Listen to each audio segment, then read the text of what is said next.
Founded in Jordan today as Iran retaliated across the wider Middle East after U.S. airstrikes targeted the Islamic Republic. The U.S. Central Command says it hit about 90 targets. It released video of what appeared to be strikes on an airport runway and missile launchers.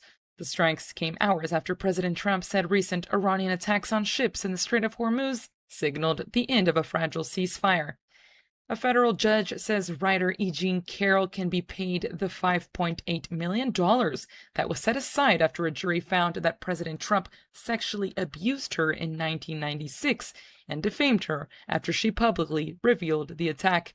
The AP's Lisa Dwyer has more. Trump's lawyers immediately appealed that order, which raised the money to be released to Carroll. Carroll's lawyers requested disbursement of the money after the Supreme Court declined to hear an appeal of the 2023 civil verdict. Trump has resumed defamatory attacks against Carroll as his lawyers consider asking the High Court to reconsider its decision. I'm Lisa Dwyer. Prosecutors in Utah yesterday played a video clip that offered a rare glimpse of Tyler Robinson after he turned himself in following the killing of conservative activist Charlie Kirk. But much of yesterday's preliminary hearing focused on arguments over whether prosecutors can play a recorded law enforcement interview with Robinson's roommate and romantic partner, Lance Twiggs, in court. State District Judge Tony Graff indicated he would allow prosecutors to play a redacted audio of those statements today. World shares were mixed and oil prices slipped as the conflict escalated in the Middle East. U.S. futures were little changed. This is AP News. A pioneer in black hair care products has died. The AP's Donna Warder has more. George E. Johnson Sr., a pioneer in black hair care, has died at age 99. Johnson's multi-million-dollar business was the first black-owned company to be listed on the American Stock Exchange. He and his wife Joan started Johnson Products in 1954 on Chicago's South Side after securing a $250 loan. It grew into a hair care empire with products like Afro Sheen and Ultra Sheen. Johnson Products was sold in 1993 to a pharmaceutical firm in a deal worth more than $60 million. I'm Donna Warder. Bonnie Tyler, who topped the charts with her song Total Eclipse of the Heart, has died. She was 75. More on this and other stories at apnews.com. I'm Marcela Sanchez, AP News. This is 820 AM, WCPT Willow Springs, and streaming worldwide at WCPT820.com. We are Chicago's progressive talk, where facts matter. Now, your WCPT 820 weather update. From the Weatherology Weather Center, I'm meteorologist Jennifer Wojcicki. We'll see a few scattered showers and thunderstorms at times here for today, with cloudy skies and a high into the mid-80s. Winds out of the southwest around 5 to 10 miles per hour, gusting as high as 15. And then for tonight, a chance for showers and thunderstorms, cloudy with a low near 68. Friday, mostly cloudy skies, high around 81. And Saturday, sunny, high of 84. That's your latest Chicago weather update. Currently, it's 73. Here's a tale of Becky. Didn't know what to do with new meds prescribed and no real cost clue. She squinted at prices, that can't be right. Then tapped GoodRx and saw the light. She could get a deal. Book telehealth if she feel. Learn about those meds without any stress. That one little app does all the rest. Even my horse downloaded it. Dang, save time and money on prescriptions. Check GoodRx. GoodRx is not insurance. How do you know you're home? At Habitat for Humanity, we believe it's when you find peace, stability, and safety. But 1 in 3 people on Earth woke up today without a good home. Not because of chance, but because of high costs and other very real barriers. A housing crisis this big needs all of us. So let's open the door to opportunity and build a tomorrow where home is possible for everyone. Visit Habitat.org to learn more. Again, that's Habitat.org. Habitat for Humanity. Let's open the door. WCPT 820, Chicago's progressive talk, where facts matter. Welcome to Choose Views with Richard Chew. Get ready to dive into a world of insightful conversations and thought-provoking discussions. As progressives, our job is to have an all-inclusive, full-on assault with all of our players. A show that focuses on moving our political, social, economic, gender, and cultural conversation forward. And all of our players means all of our players. It's Choose Views. And now, here's your host, Richard Chew. Good Thursday morning, political fighters, and welcome to the July 9th, 2026 edition of Choose Views, 773-763-9278. Find my show on Facebook Live, TuneIn Radio, YouTube, and of course, you can email me at richard@wcpt820.com. Follow me on all the socials under Choose Views. That's where I hang out. And catch all of our shows by subscribing to our WCPT podcast on Apple Podcasts, Spotify, Amazon Music, and iHeartRadio. There you can get Choose Views featured interviews. Joan Esposito, live, local, and progressive, Driving It Home with Patty Vasquez. It's The Democracy Stupid with Edwin Eisendrath, Out Chicago, and our other great shows and interviews here on the station. Also, in the evenings, make sure you are checking out the Politics Bar, the Matt McNeil Show, and the Gailey Show, because that's our evening just brilliance. Making your way over to heartlandsignal.com is always going to provide you with tools that you can use, information that you can share with your folks and the people that you are trying to bend their ear to get them to think like you. No, not think like you, but to think and maybe get unstuck. One of the good ones that's there, Daniel Squadron is the president and co-founder of Future Now and author of The Fourth Branch, which is an interview that we played last Friday. I had a chance to talk with Daniel about the future of American politics is founded in the states. And this week we've had a couple of great interviews with folks that are running for state offices and their beliefs about what the state Senate or House races will do for the state that they're in, Michigan, Arkansas, and others. So check out the article, the conversation that I had with Daniel Squadron over at heartlandsignal.com. And you can make sure you share that with folks who are trying to figure out what to do in their state. What are some of the strengths? And then maybe get a copy of the book, The Fourth Branch, as well. So there you go. Thanks to Maddie B for getting us off to the start, and Mike Mercado for making sure that we are staying on the rails and that we look reasonably decent. On today's show, in the 6:30 hour, Mike Nellis, Democratic strategist, will be with us, and host of Endless Urgency with Mike Nellis. Stephen Phillips is a columnist with the New York Times and author of Brown is the New White, and as well as a couple other great books. One of them, the title is a great title, and that is, our white guy's really smarter than all the rest of us. So that'll be a cool conversation. We've had Steve with us before. And another guest that's been with us before that is changing lives every single day, guys. That's Kate Lincoln-Goldfinch, who is an immigration attorney down in Austin, Texas. That when I say changing lives, that is not an overstatement. She has definitely been one to do that and to affect folks dealing with immigration issues, not just in Texas, but throughout the country. So looking forward to having Kate back on the show this morning. So there you go. That's what's happening. Got some commentary that'll come your way after the first break about where we are currently and how I would like to see what Democrats are going to be doing and what my encouraging ideas represent. But, some of the latest news leads to the question of the day that I have, and we'll talk about this more. Graham Plattner suspends his campaign. You guys have heard that probably by now. If you haven't, you heard it here. But I wanted to ask the question of the day and frame it this way.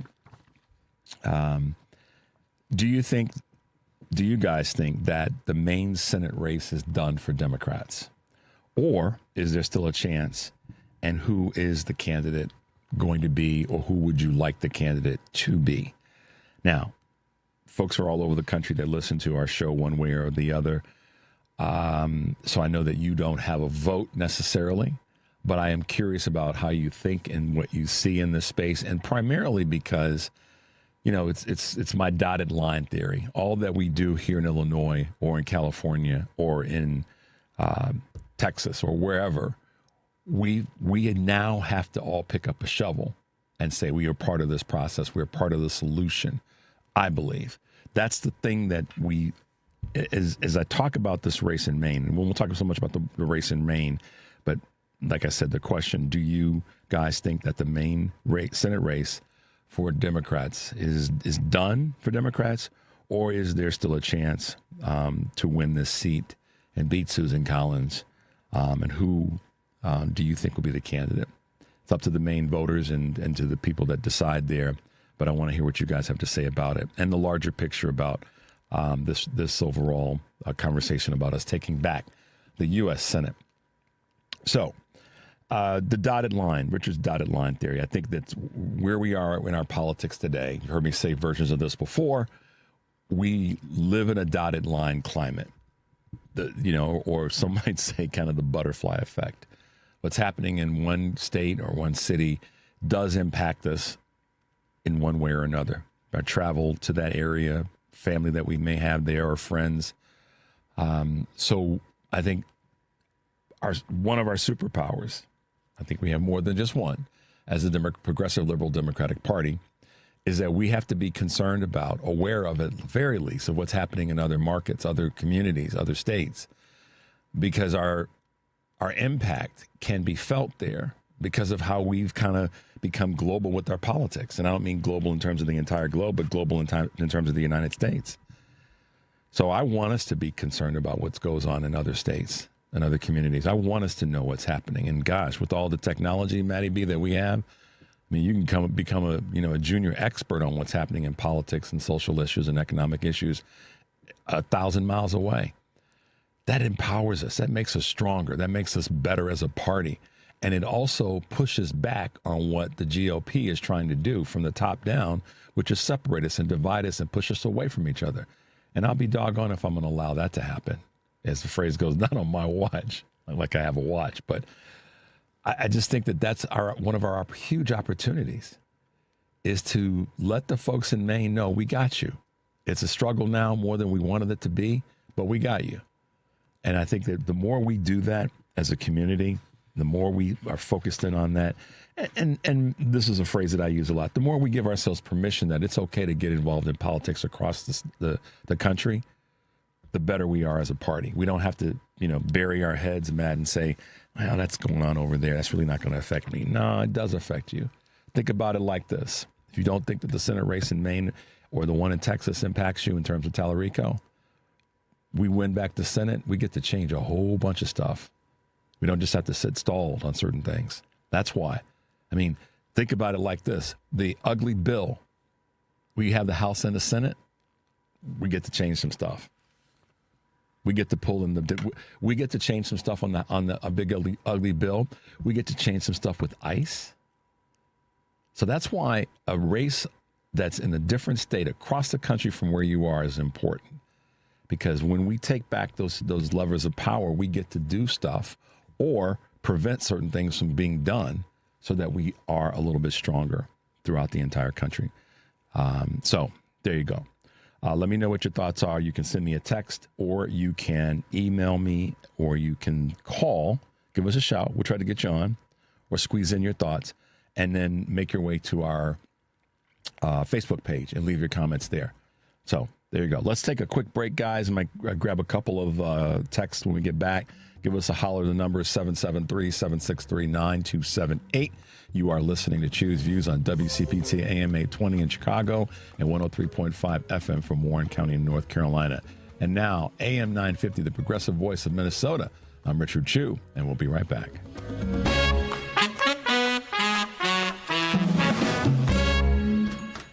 Knock, knock, Capital One Bank guy. Wow, Charles Barkley? I just moved into the neighborhood. Can I borrow some Wi-Fi? Sure, Chuck. That's what the Capital One Cafe is here for, open 7 days a week. Oh, can I use your ATM? My dog walker only takes cash. Anything for a neighbor. Can I try the catchphrase? Sure, take it for a spin./There's no fees or minimums on Capital One checking accounts. Nice, Chuck. I'll take it from here. Capital One, what's in your wallet? Terms apply. Visit CapitalOne.com/bankguide for details. Capital One and a member FDIC. Everyone needs to take care of their mental health, even running back Bijan Robinson. When I'm on the field and feeling the pressure, I usually just take a deep breath, When I'm just breathing and seeing what's in front of me, everything just slows down. It just makes me feel great before I run the play. Just like Bijan, we all need a strong mental game on and off the field. Make a game plan for your mental health at loveyourmindplaybook.org. Love your mind. Brought to you by the Huntsman Mental Health Foundation, the Arthur M. Blank Family Foundation, and the Ad Council. WCPT 820, Chicago's progressive talk, where facts matter.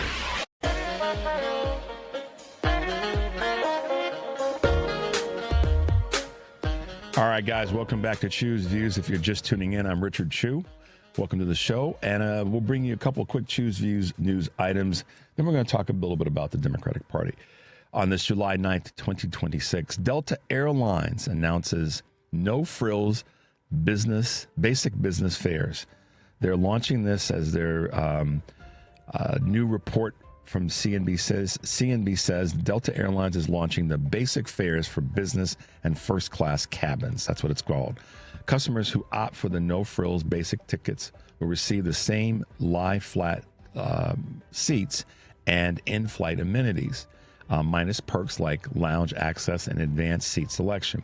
The move comes after rival United Airlines launched a similar streamlined option earlier this year for its Polaris business class and other premium cabins. Carriers are increasingly focused on catering to the high-spending customers who are continuing to travel despite economic pressures. Apple is committing to buy $30 billion of U.S.-made Broadcom chips. I think this is a good move. Apple announced yesterday that it will spend more than $30 billion over the next 5 years with long-term partner Broadcom to purchase U.S.-made chips and wireless components. The deal, Apple's largest to date, is part of the $600 billion U.S. investment plan, will fund a $1.5 billion expansion of Broadcom's Fort Collins, Colorado production facility. Affordable Care Act premiums unfortunately surged for the second year in a row. The Affordable Care Act plans will see premiums surge by double digits in 2027, according to the Wall Street Journal.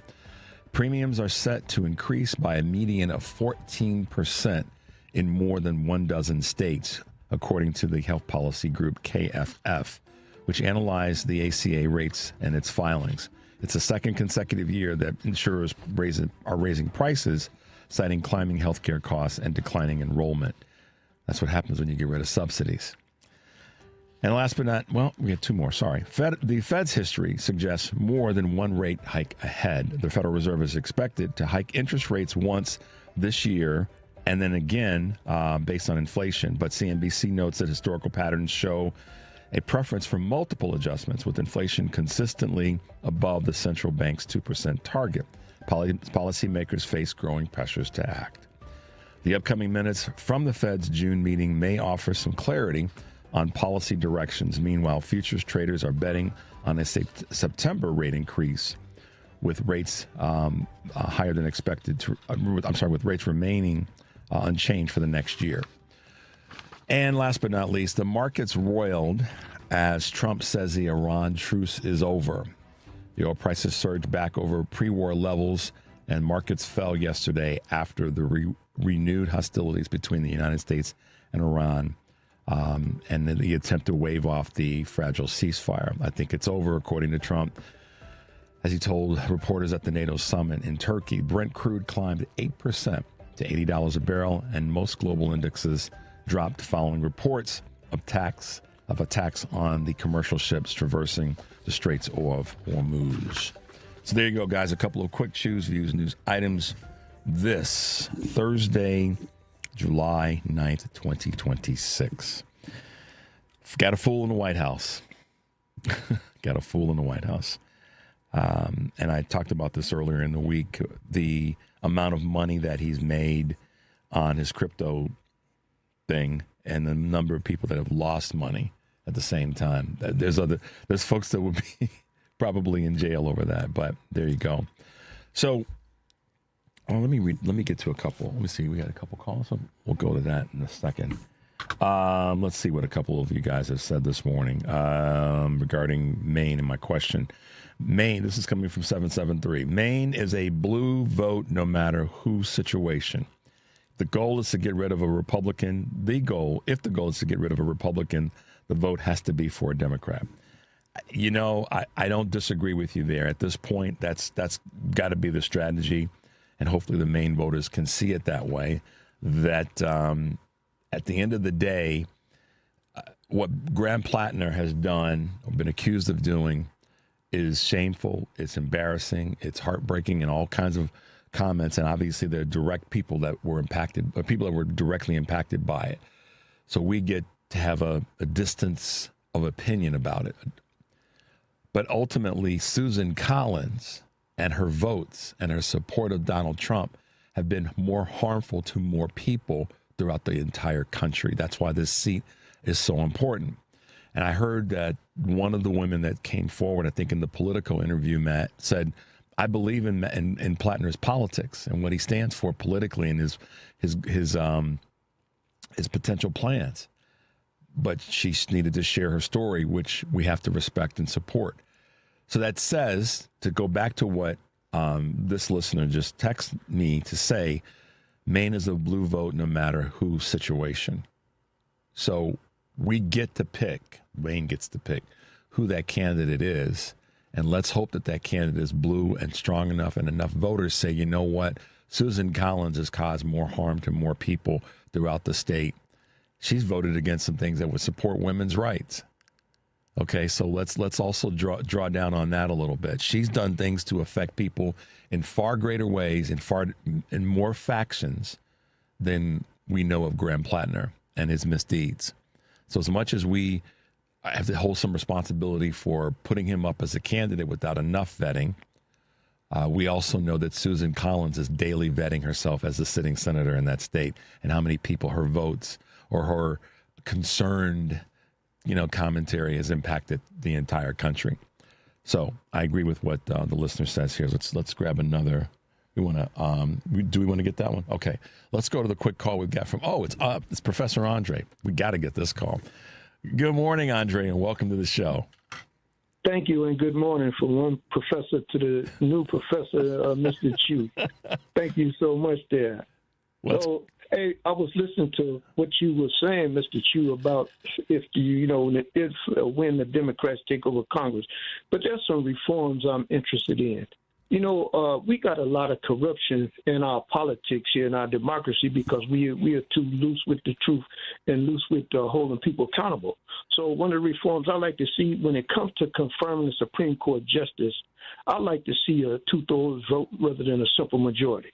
As it stands now, to confirm a Supreme Court justice, you just need 51 votes. I mean, if there's a tie, then the vice or whoever it is can break the tie and get whoever they want. That's one reform I like to see.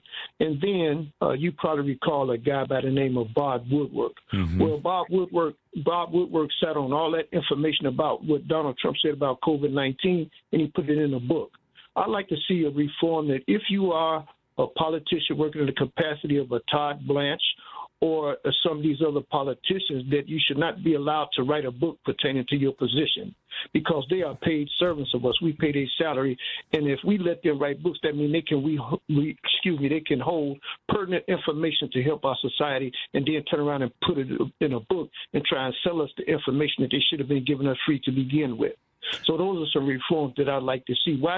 If you're a Todd Blanche and you've been to court and you had to testify, why should you be allowed to write any book on your career there? That means you held out something out to put in the book. Those are reforms I like to see, Mr. Chu.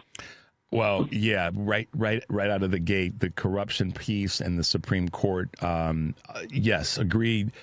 I can only add to what you just said, Andre. Yes, I agree.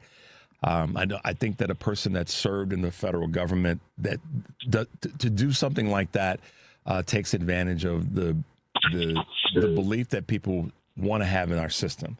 And if that's not there, then I think indirectly it becomes a way for people to feel a certain amount of suppression about participating in the political process when they see that people are doing that kind of thing. Or taking advantage of their access to information and their privilege in that space. So standards should be a little bit higher for those that have been elected to an office, or those that have been appointed by someone or groups that have been elected to offices. So you get no pushback from me there. So that's and that applies to both, Mr. Chu. I wouldn't want to see the Democrats or Republicans be able to write books, because Democrats should be more beholden to me or us as Democrats just as well. So I don't want to see Jamie Raskin putting stuff in a book that he should have been out there telling us to begin with. I don't want to see Democrat or Republican, whoever you are, independent. I just don't want to see it. And last thing, Mr. Chu, I said the reform I like to see on the Supreme Court instead of a simple majority, it required for 2/3 votes. But someone like Bernie Sanders and what he did, you would think with Bernie Sanders and his experience that he would have vetted Graham Plattner far more than he did. Now, Bernie Sanders already had a strike against him for sympathizing with Fidel Castro. He took a lot of heat for that, and that might have led to him not winning. But now it makes him look even worse for Democratic Socialists to be supporting Graham Plattner, and look what happened. I mean, it got through back in his face. Well, he did not recant. He did draw down his endorsement, as a number of people have. And I think I said this either yesterday or the day before that, this is part of this is, if we're going to be the party we say we are, then we have to take a certain amount of responsibility. We have our own cleanup on aisle 7. This is one where, however it was missed, we have a certain amount of responsibility to that. All of us do. Some of us I'm going to speak about myself for a second. I said last fall, I've said it a few times the last week or so, I said it back in May, that where there's smoke, there's fire. Something wasn't quite right. And I go back to what some people aren't. I don't hear a lot of people in corporate media talking about this, and a lot of people saying these words. Everybody's talking about just a tattoo and the text messages and now these allegations. I took it personally when it was brought out that he said, "Why don't black people tip?" I thought it was too specific of a thing to say about an entire community. I tip really well when I go out, Andre, because I understand the folks that are out there working their tails off. And everybody that I know that's African-American, they tip really well. So when I heard that, I thought, that's really kind of an odd thing for somebody to say. And yeah, there's only 3% of the population of Maine is black based on the numbers that I have. But it shouldn't be something that you just say willy-nilly. And so we have all a responsibility. Some of us spoke a little bit louder, a little bit earlier on. Bernie's one of those that got behind him. And, Bernie's not always right. Bernie was wrong about Tulsi Gabbard. He was wrong about Fetterman. So, this is where I say we have to all have our hands on the table if we plan on moving effectively. So there you go. And in addition to what you said, Mr. Chu, I think we owe it to ourselves to do our own research when it comes to that too. Because now the way it looks, okay, we have to be skeptical about when Bernie Sanders endorses a candidate now, or for anybody for that matter. We have to take and read about them and do our own research, and not just take for somebody on stage holding somebody's hand up and say, "This is my guy, this is my candidate." Yep. We can't do that. We have to do the research. So thank you, Mr. Chu, for giving me the time to express this morning. I truly appreciate it. And belated happy 4th of July to you and your family. Enjoy the rest of your day. Thanks, Andre. You be well as well. Also, thank you for your contribution. Thank you. All right. Bye-bye. Andre's just, what do you say? Right, Mike? Right, my Matty B? He pays attention. He listens. He forms some great thoughts. And thank you for that. And thanks to all of our listeners who fit into that category. We got to take a quick break, though.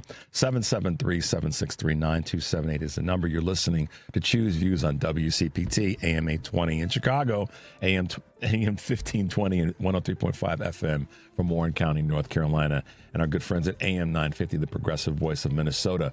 I'm Richard Chu. When we come back, we might be talking with Mike Nellis. We'll be right back.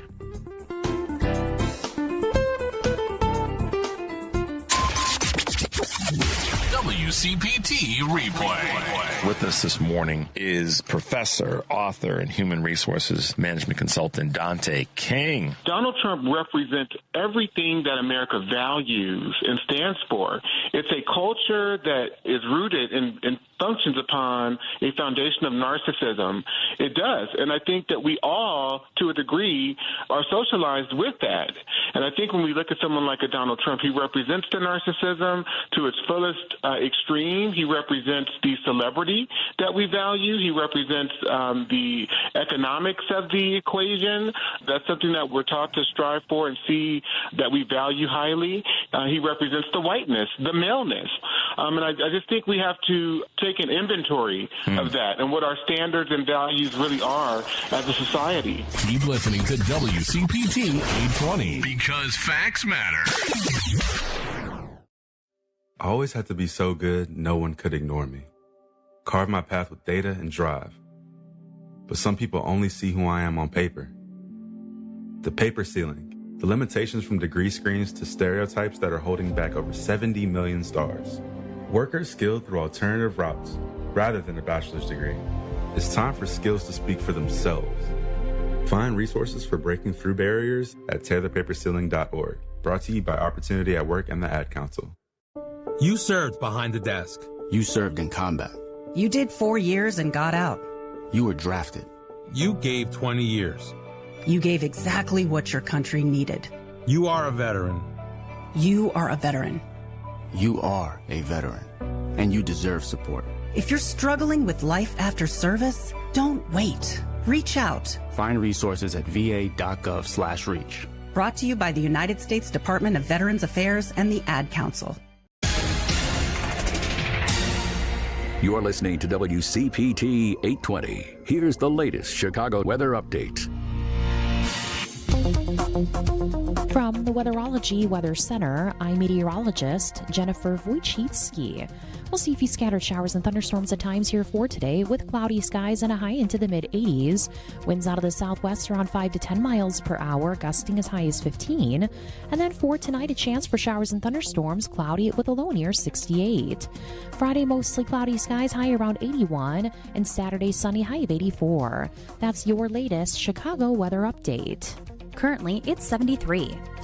This is WCPT 820, where facts matter.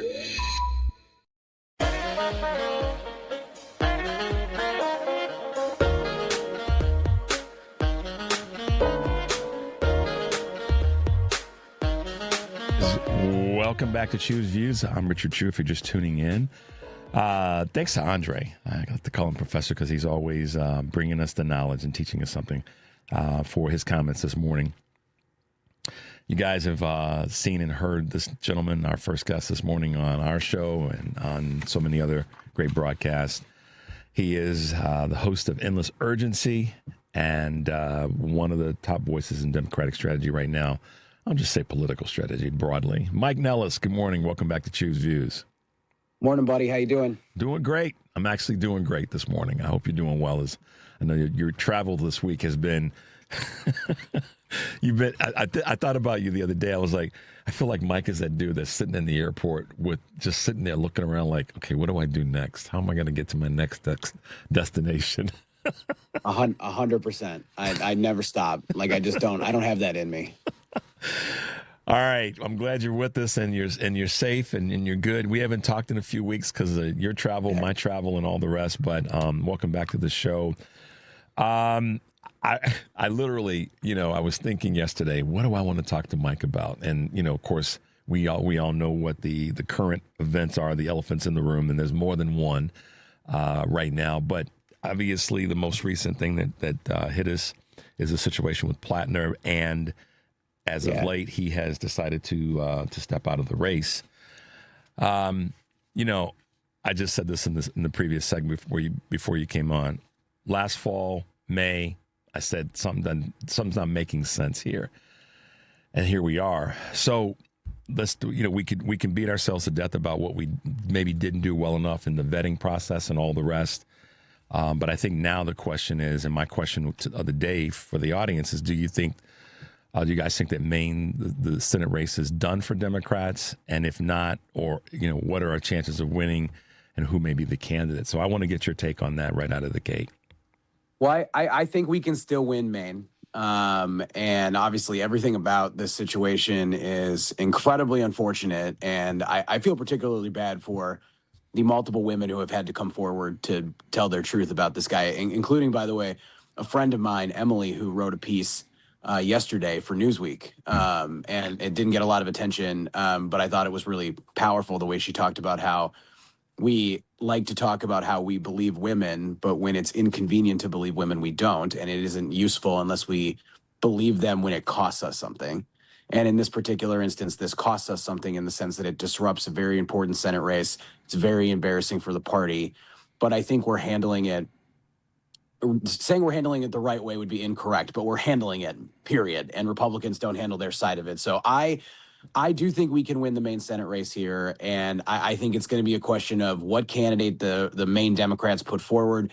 They've announced overnight that they're going to do a nominating convention with like 600 voting delegates. I don't particularly care for that process. I'd prefer that they do a shotgun caucus across the state and give people a chance to show up and make their voice heard. Yep. Because I worry that the process will feel tainted to people. I think they need to move someone forward who can capture that progressive energy that Plattner was able to create. I think if they try to install an establishment or a moderate candidate here, that would be a tremendous mistake because all those volunteers and all those people who were really excited about what Plattner had to say on the economy and every other political issue, they need to be honored for winning the primary like they do.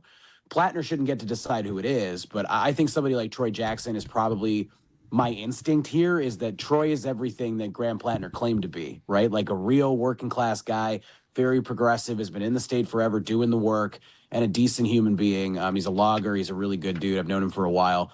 I tend to go that way, but, you know, I mean, we'll see how it plays out. And that's going to be the operative question for whether or not Democrats could win.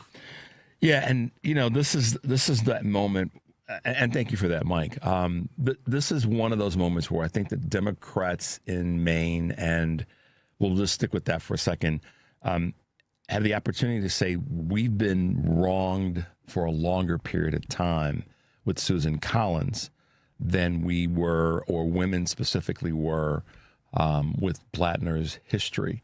I think that needs to be a part of the conversation. And you know, I often use a phrase, and you do too, you know, walking and chewing gum. This is that moment where we have to walk and chew gum. One of those pieces is we have to make sure that we get the person that's going to be, and I say we because I believe this is all something all of us have to have a certain amount of interest and responsibility in. We can get to that in a second. But if we don't start pinning stuff on Susan Collins for her history of voting and being in alignment with whomever the Republican president was, and most recently Donald Trump times two, we missed the opportunity to talk about how she's dragged women as well. In some ways, some might say even worse, because of the way in which she stood by and let certain opportunities for women and care for women, obviously with Dobbs, and so many other things just go by the wayside. I think that's got to be part of the messaging, Mike. We got to start tagging her with these things because she stood idly by and concerned as hell, but not doing a damn thing. Yeah, well, I think if you're mad that Roe v. Wade got overturned and that women in this country have fewer rights today than they did a decade ago, Susan Collins has to make the list of people who are responsible for that because she saved Brett Kavanaugh's nomination to the Supreme Court. Yep. And she was warned. Sorry. Yeah, go ahead, man. I'm sorry. No, go ahead. You're good. It's your show. That's when she did that, everybody thought that she knew what she was doing and what she was talking about, and she was so far wrong. Didn't listen to women. Then this is a great juxtaposition, I think. Talk about that. Well, you know, look, if you ask conservative activists about Susan Collins, and there was actually a local Maine radio host who said this a few weeks ago, he was like, oh, yeah, Susan Collins is a moderate, but I love her because she's there when we need us, when we need her. And that is the most revealing comment that they could possibly make there is like, when they need her, she will vote for that. So everything that she's doing is an act right now. And on, you know, just on the Plattner stuff for just one more second, and I'm done talking about this guy. I want him to fade into history and be a trivia question 30 years from now because he's just not a good dude. But, you know, nobody has the moral high ground on any of this stuff. And there have been people who've turned the other way in the Democratic Party. Well, a lot of people have turned the other way in the Republican Party. Like, I just have zero interest in being lectured by them. There's no moral high ground to be had here. What I will say is, like, Susan Collins' votes and the way that she's conducted herself in the 30 plus years that she's been in the United States Senate. I just think it's worth noting. I was 8 years old when Susan Collins was elected to the United States Senate, and I'm nearly 40 now. And she has damaged the state of Maine. Ask the average Mainer, are you better off than you were in 1996? The average answer is probably going to be no, because economically we are struggling, and it is because Susan Collins hasn't done anything to help people in Maine. Okay, like her legislative accomplishments are nothing.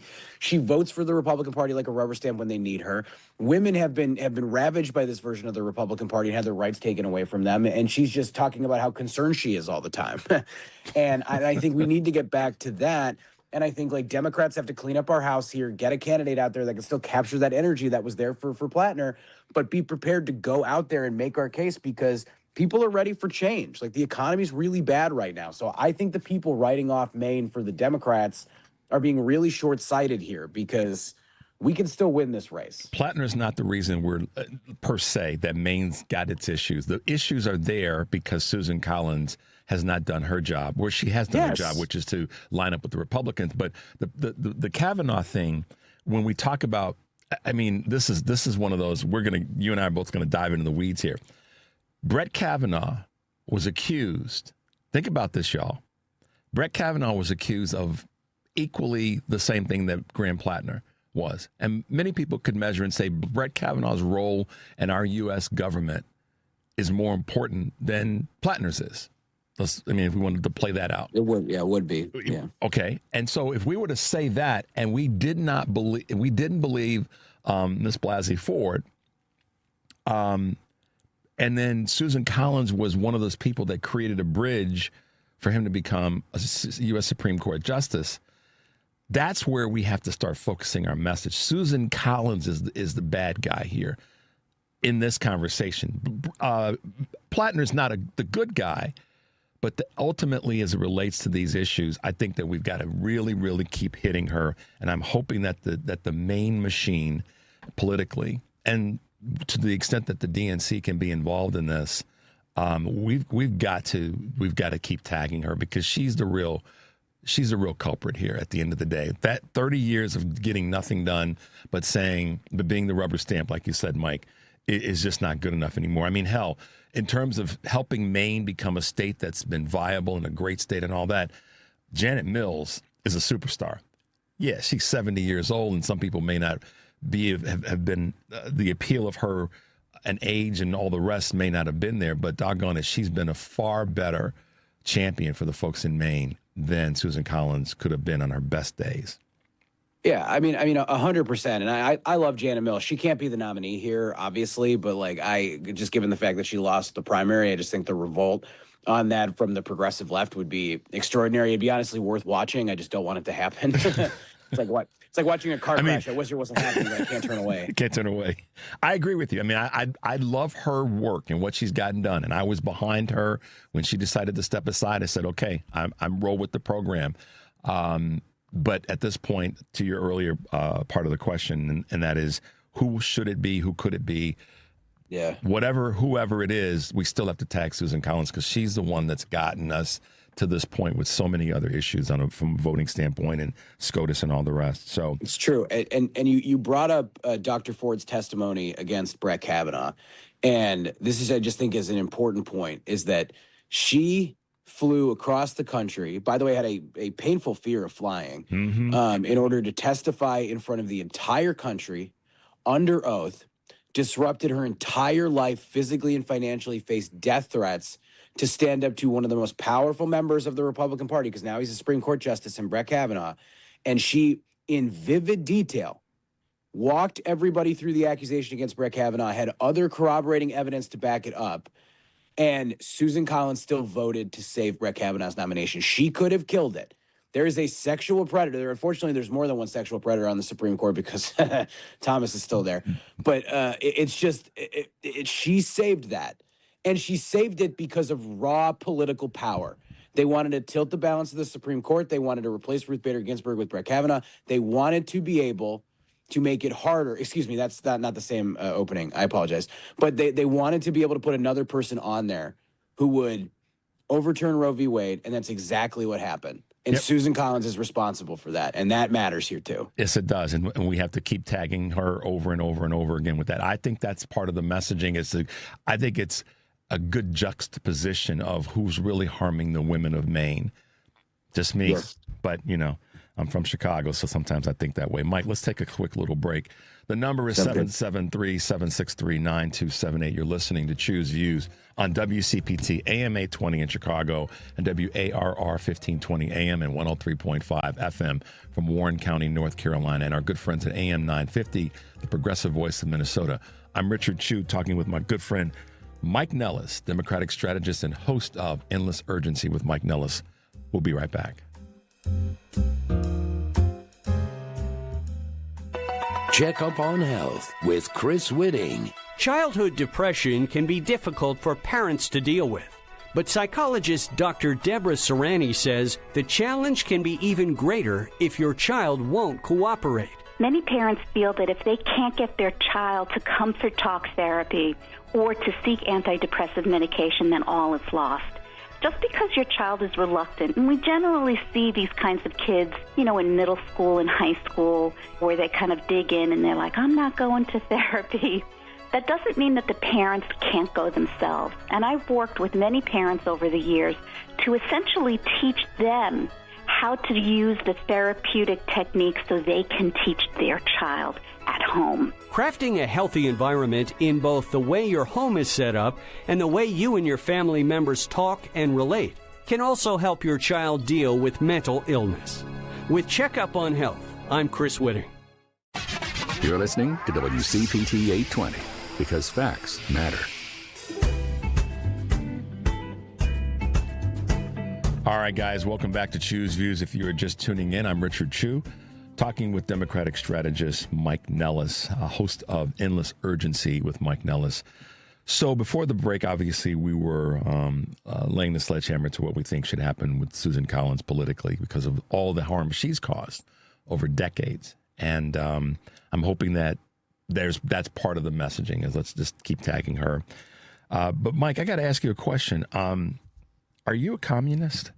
I mean, Donald Trump said that you and me, that we're communists, dude. I mean, help us out with that. You and Adam Mockler had a great conversation around that.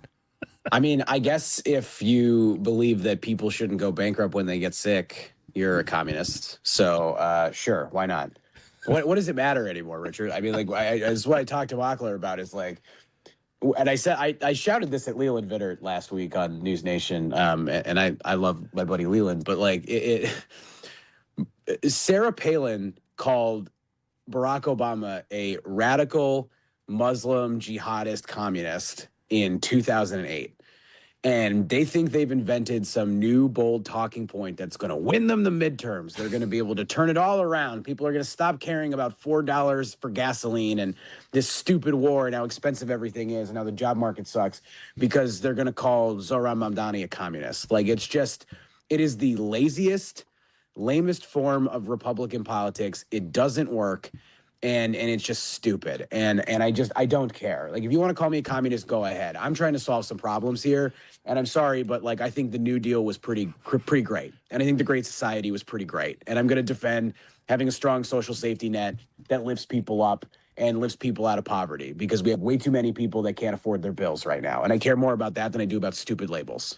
Yeah, I've been labeled a lot in my life, for obvious reasons. Oh, I would imagine, buddy.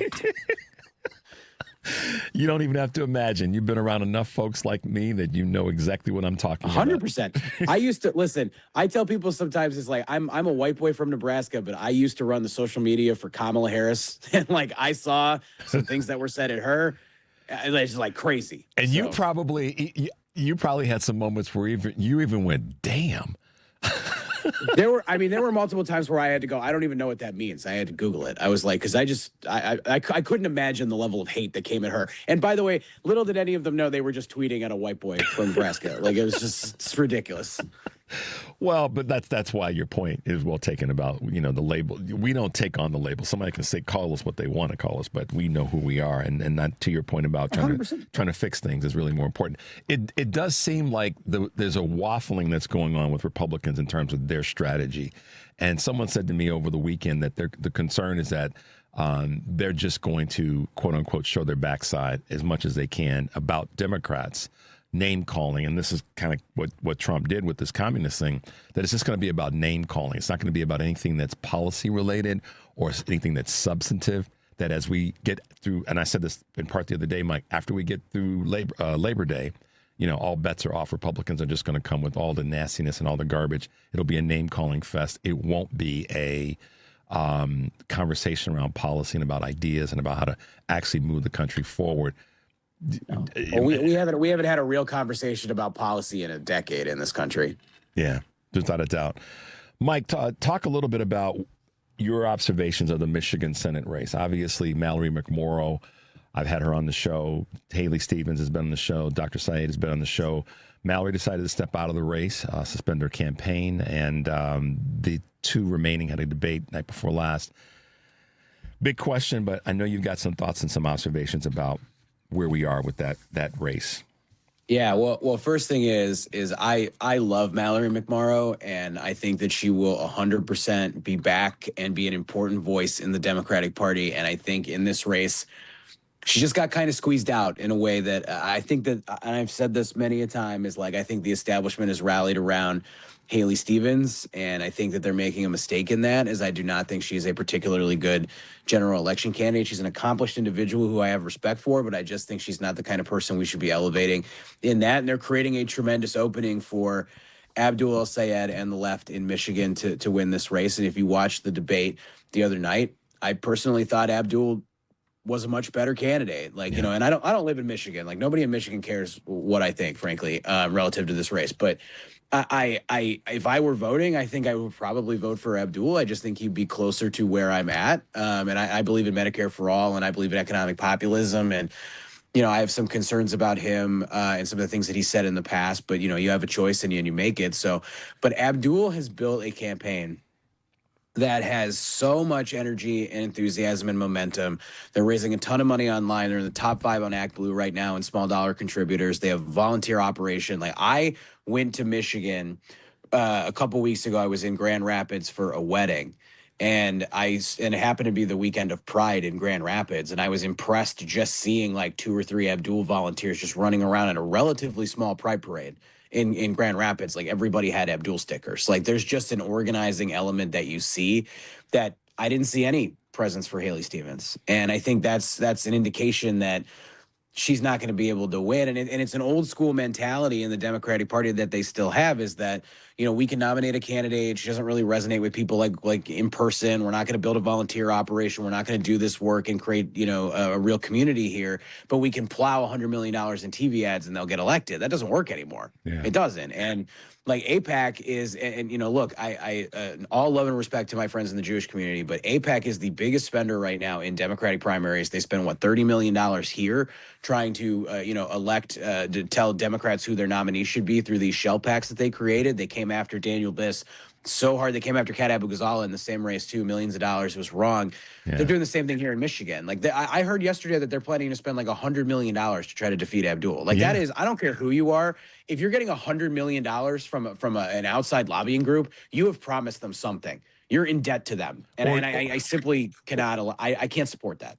Or you haven't said things that would piss them off enough to say that we aren't going to support you. That's the other side of it. Right. That's the complicit side. You know what I'm talking about. It's like, all right, if I don't say anything about this, then the people who are throwing me these crazy amounts of dollars are going to see that at least I'm not going to stand in the way of things that would be opposing to them. So that's the other side. And I think that's where Haley Stevens has gotten herself kind of caught right now, is that, she hasn't come out and said anything that is directly, but or promised something, that made a public promise, but it's the things behind the curtain that I think that she's not talking about that are problematic for her. What you just, I think it's also, so if I could just add, I just think it's what it represents to people in the Democratic Party right now. It's like, Israel is obviously like a very hot button issue, and a lot of people are angry about it, and they have every right to be, and I'm with them on that.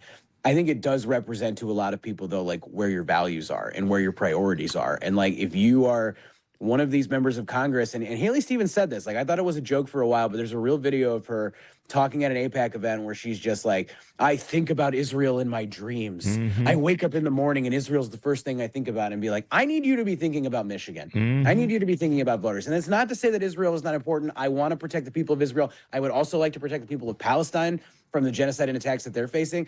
It's just, you need to be focused on your people. And like, you know who understands that really well? Zohran Mamdani. Yep. The way that Mamdani talks about it, like, he's been able to sidestep that in a really meaningful way. So Ted Cruz does the same thing. He's like, Ted Cruz told Tucker Carlson once, he was like, when I got to the United States Senate, my first priority was to protect Israel. And I was like, no, your first priority should be protect Texas. Okay. I just don't get these people. Well, listen, here's a couple of observations. First of all, thank you for that breakdown, because it shows what I'm tired of people criticizing people who call out Israel's government, Bibi Netanyahu, and the Israeli military. Call them out.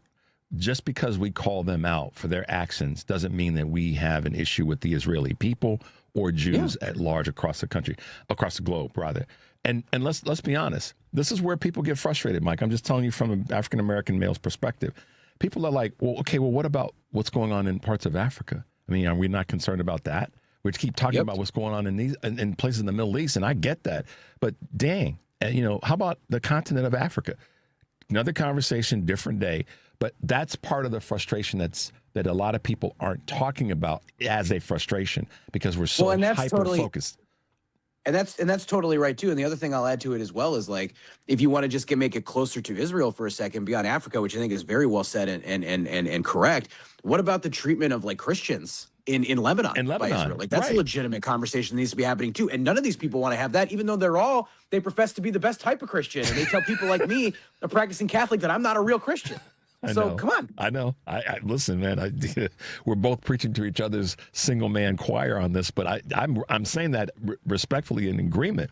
But let me spin back to the race for a second as it relates to what we were saying about what Dr. Syed is doing. He's done an incredibly good job of groundwork. I mean, masterful. And I'll give you, to your point about Grand Rapids. I spent a lot of time in southwestern Michigan, and I've seen surprisingly, more signs for Dr. Syed than I thought I would, and not as many as I thought I would see for Stevens or for McMorrow, which tells me a lot about the groundwork. And then I'll layer onto this one other thing. The number of older white Michigan voters that are moving in the direction of Dr. Syed because of one primary issue. And what is it, Mike? It's healthcare. And he's talking about that from an experiential standpoint.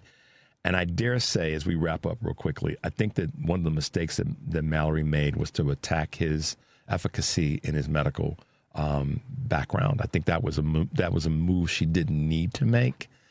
And unfortunately, I think a lot of people remember that she did that. So I'm fingers crossed that we get the seat. That's ultimately my message is we have to. You said this earlier in the year. We have to win Texas. We have to win Maine. We have to win Michigan. And here we are. So we, fingers crossed doesn't do a doggone thing, but we got to be fingers crossed right now.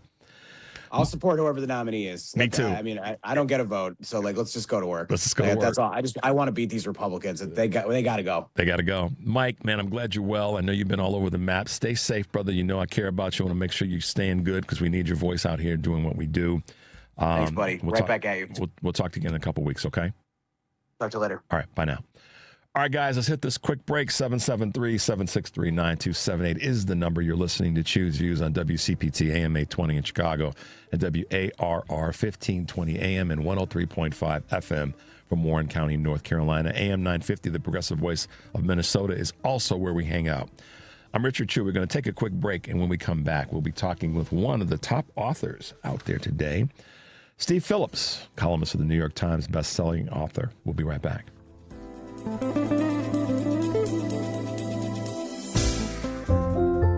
This is WCPT telling you how you can shop blue. If you have children, they are always going to be your special bundle of joy. And if they're a newborn baby, you want to make sure what's best for them. So here are the best baby product companies that support the Democratic Party. Procter & Gamble, Now, Procter & Gamble owns Love's, Pampers, and All Good. In 2024, Procter & Gamble gave $599,000 to the Democratic Party, 61% of their donations. Procter & Gamble supports the Democratic Party.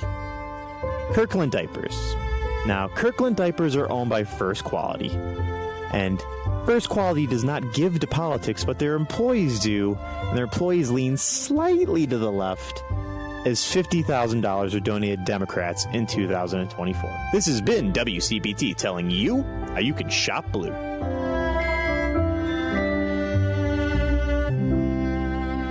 Amazon Business. Unlock smart business buying with fast, free delivery on millions of items and practical AI innovations that automate repetitive tasks.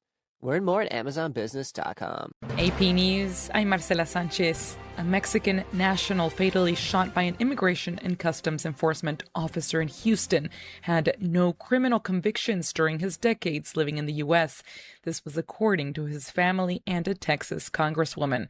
The AP's Ed Donahue reports Lorenzo Salgado Araujo was driving a crew to a home building site when he was killed. His family is demanding an independent investigation. Federal officials say he ignored commands and attempted to ram an officer. His son, Ronaldo Salgado, rushed to the scene and detected him right away. Not from his appearance, but from his voice, crying for help as he lay on the street, bleeding out. Salgado said his father may have been scared. People were coming to steal the tools he used to build homes. He did not deserve to be reduced to a headline of Mexican man shot and killed by ICE. He deserved to live a quiet life as Lorenzo Salgado Araujo, a husband, a father, and a job creator for dozens of men who also wanted the American dream. Salgado Araujo was working towards securing legal status in the U.S. Kentucky Governor Andy Beshear is asking Senator Mitch McConnell to disclose more about his condition after 3 weeks of silence since he was hospitalized in Washington. The 84-year-old has not released a public statement, photos, or videos since. The U.S. launched new airstrikes against Iran today, and Tehran responded by targeting U.S. allied Mideast countries.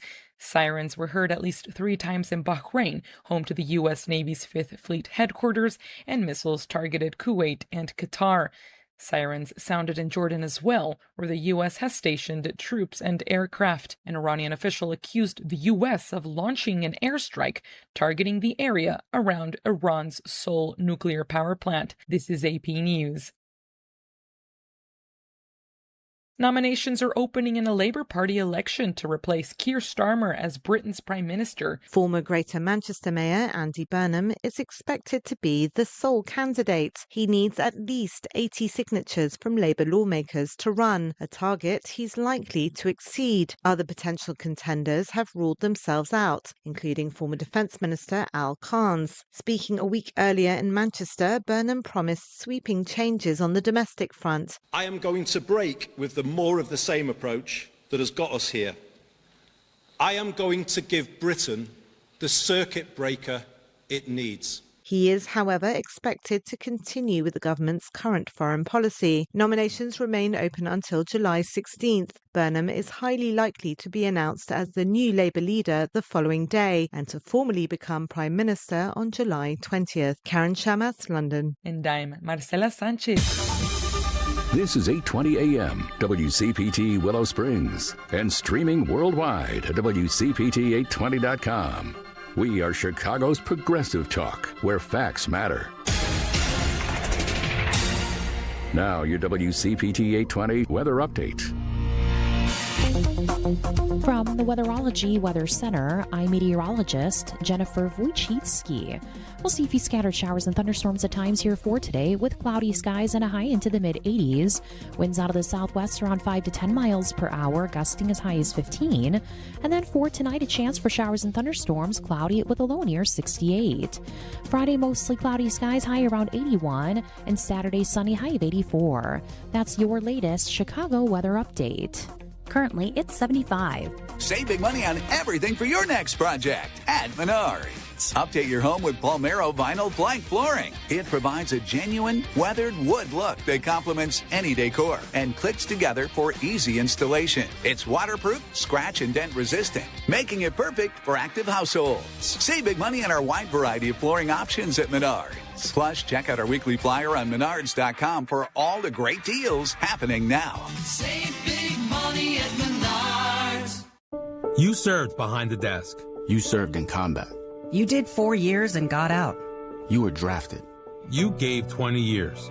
You gave exactly what your country needed. You are a veteran. You are a veteran. You are a veteran, and you deserve support. If you're struggling with life after service, don't wait. Reach out. Find resources at va.gov/reach. Brought to you by the United States Department of Veterans Affairs and the Ad Council. Alexa, play WCPT. WCPT from TuneIn.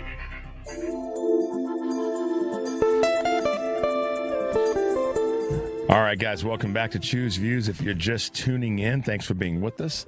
Thanks to Mike Nellis for his endless urgency commentary on what's happening with our politics throughout the country. And obviously this Maine race is a major concern, as is Michigan and certainly Texas as it relates to the Senate and taking back not only the House, but taking back the U.S. Senate.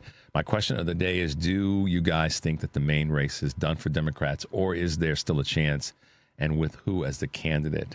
Mike mentioned some names, and I've got, my simplest comment is we have to win the seat. So at this point, we know what we're up against, and that's to make sure that we tag Susan Collins with all of her concerning deeds.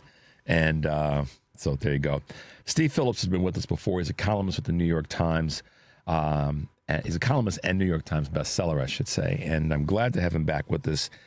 He's written some great books and titles that are provocative, but they also are substantive as it relates to the content of his work. Steve, good morning and welcome back to Choose Views. Good morning. Thanks for having me. Glad to be here. Absolutely. How has your world been these last few weeks? And I know that we just came off of the celebration of the country's birthday, if you will. But as you and I both know, prior to that, we celebrated Juneteenth, which is kind of a good juxtaposition against celebrating 250 years when we have another holiday that said that maybe some people still didn't quite experience the same freedoms that the majority of the other country had. Talk about that for a minute. Yeah, well, we celebrated a document that does have the words "all are created equal," but is also written by a grouping, of white men whose first law that was passed says that to be a U.S. citizen, you have to be a free white person. And that law, that 1790 law, was a good law up until the mid-20th century, and is responsible for why the U.S. has been such a white country. And that document also, the first drafts of it by Thomas Jefferson, included condemnation of the slave trade. And then the Southern slaveholders made him take that out. Yeah. So from the very beginning, this really existential question of what is this nation? Are we a multiracial democracy? Are we trying to be a multiracial democracy, or is this fundamentally a white nation for free white persons? That debate began, really, frankly, 400 years ago and continues to this day. That's the essence of the fuel powering the current administration and all their attacks on everything that is not about straight white men. And those of us who are trying to actually honor and live up to the words of that document. And that's the part there that, that's a great, almost professorial way of breaking down the faulting of the Constitution, or at least its application when it comes to look at Juneteenth and look at 250 and go, okay, we missed a lot. In just looking at those two celebrations, it's clear that a lot was missed. But I like the way you broke that down to say, this document had some things that were imperfect by design because it was to create a future society, if you will, almost sounding like, some of the movies from the 70s in terms of creating these future societies. But that's what it was designed to do. And here we are again. Steve, help us out with this. how the current administration, how the GOP at large is, and Project 2025 and its authors is using that, I don't know, that gap in the Constitution, or maybe you might say the intentions of the Constitution, to give them a foundation or standing to have the conversations we're having now about race and inclusion and birthright citizenship. Yeah, one of the things that the media and frankly Democrats don't properly appreciate is how central to conservative and Republican and MAGA politics is white racial fear and resentment. And the power of that being the animating, motivating force around voter behavior and electoral behavior, bringing out large, one of the things people have not tracked, that each time Trump has run for president, more and more people have voted for him. And it's not that people have switched over, it's that more people keep coming out of the woodwork who didn't vote before. They got the bat signal that this is the chance to defend their notion of what this country should be. People forget that when Trump got into the race in 2015, he was at 4% in the polls. He was kind of a national joke. Mm-hmm. And then he says Mexicans are rapists and murderers, positions himself as going to defend this country against dark-skinned, Spanish-speaking Mexicans, zoomed to the top of the polls and has never turned back. So that's been his piece. But this comes on a long tradition that, most eloquently, is that the right word, articulated by George Wallace, the segregationist governor of Alabama, right? And so he says, I tried talking about roads and bridges and schools, and I couldn't get them to listen. Mm-hmm. Then I started talking about N-word, and they stomped the floor. Yep. And so Trump learned that lesson as well when he went after Obama's birth certificate, and you start talking about race, fanning the flames of racial resentment and fear is a strong, powerful political force.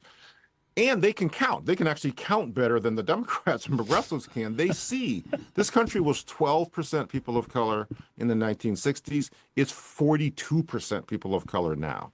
And then a third of whites are with us. And so they're trying to reduce the numbers of people of color, certainly in who vote, but ideally even who are even here. And this is a lot of the animus and the basis of the immigration and of ICE, of rounding people up, getting them out of here, attacks on voting rights and the Voting Rights Act, and that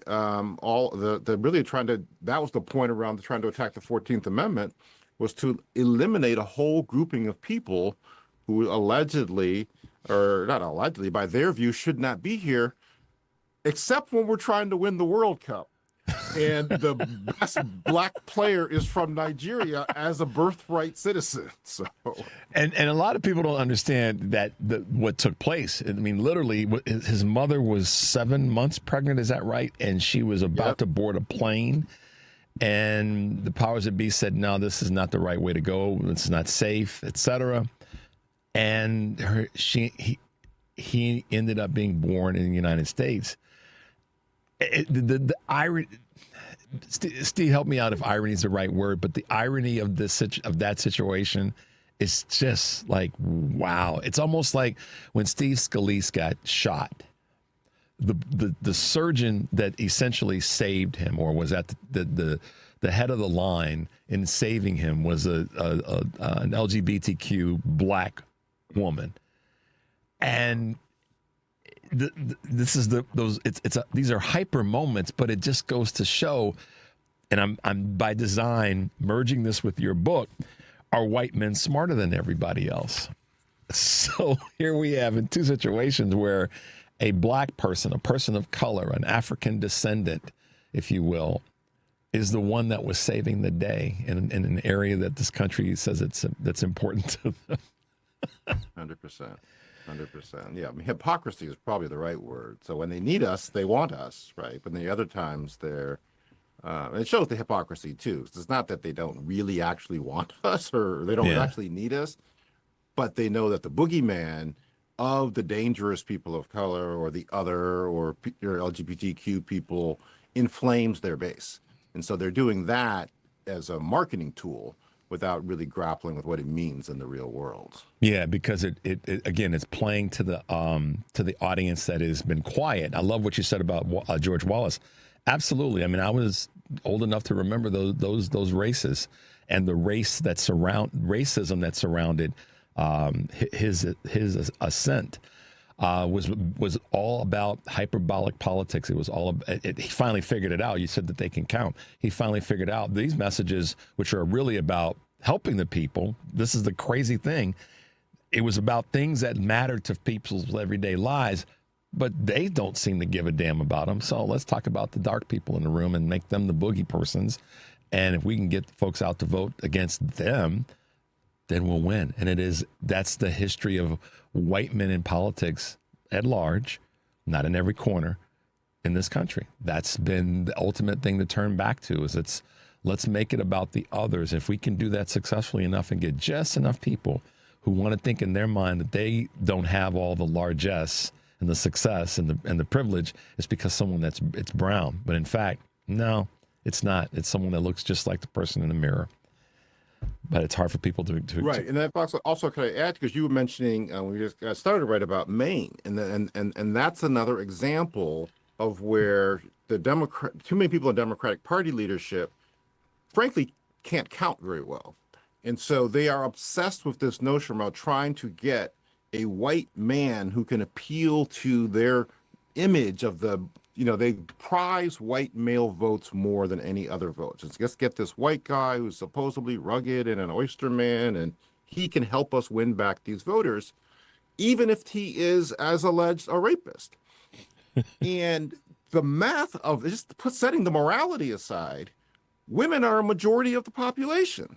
And so this notion that we should be trying to find and overlook all of these flaws in order to get our ideal white man, hopefully who will draw white male voters to us, it's immoral, but it's also bad politics and bad math. And that's what was playing itself out in Maine.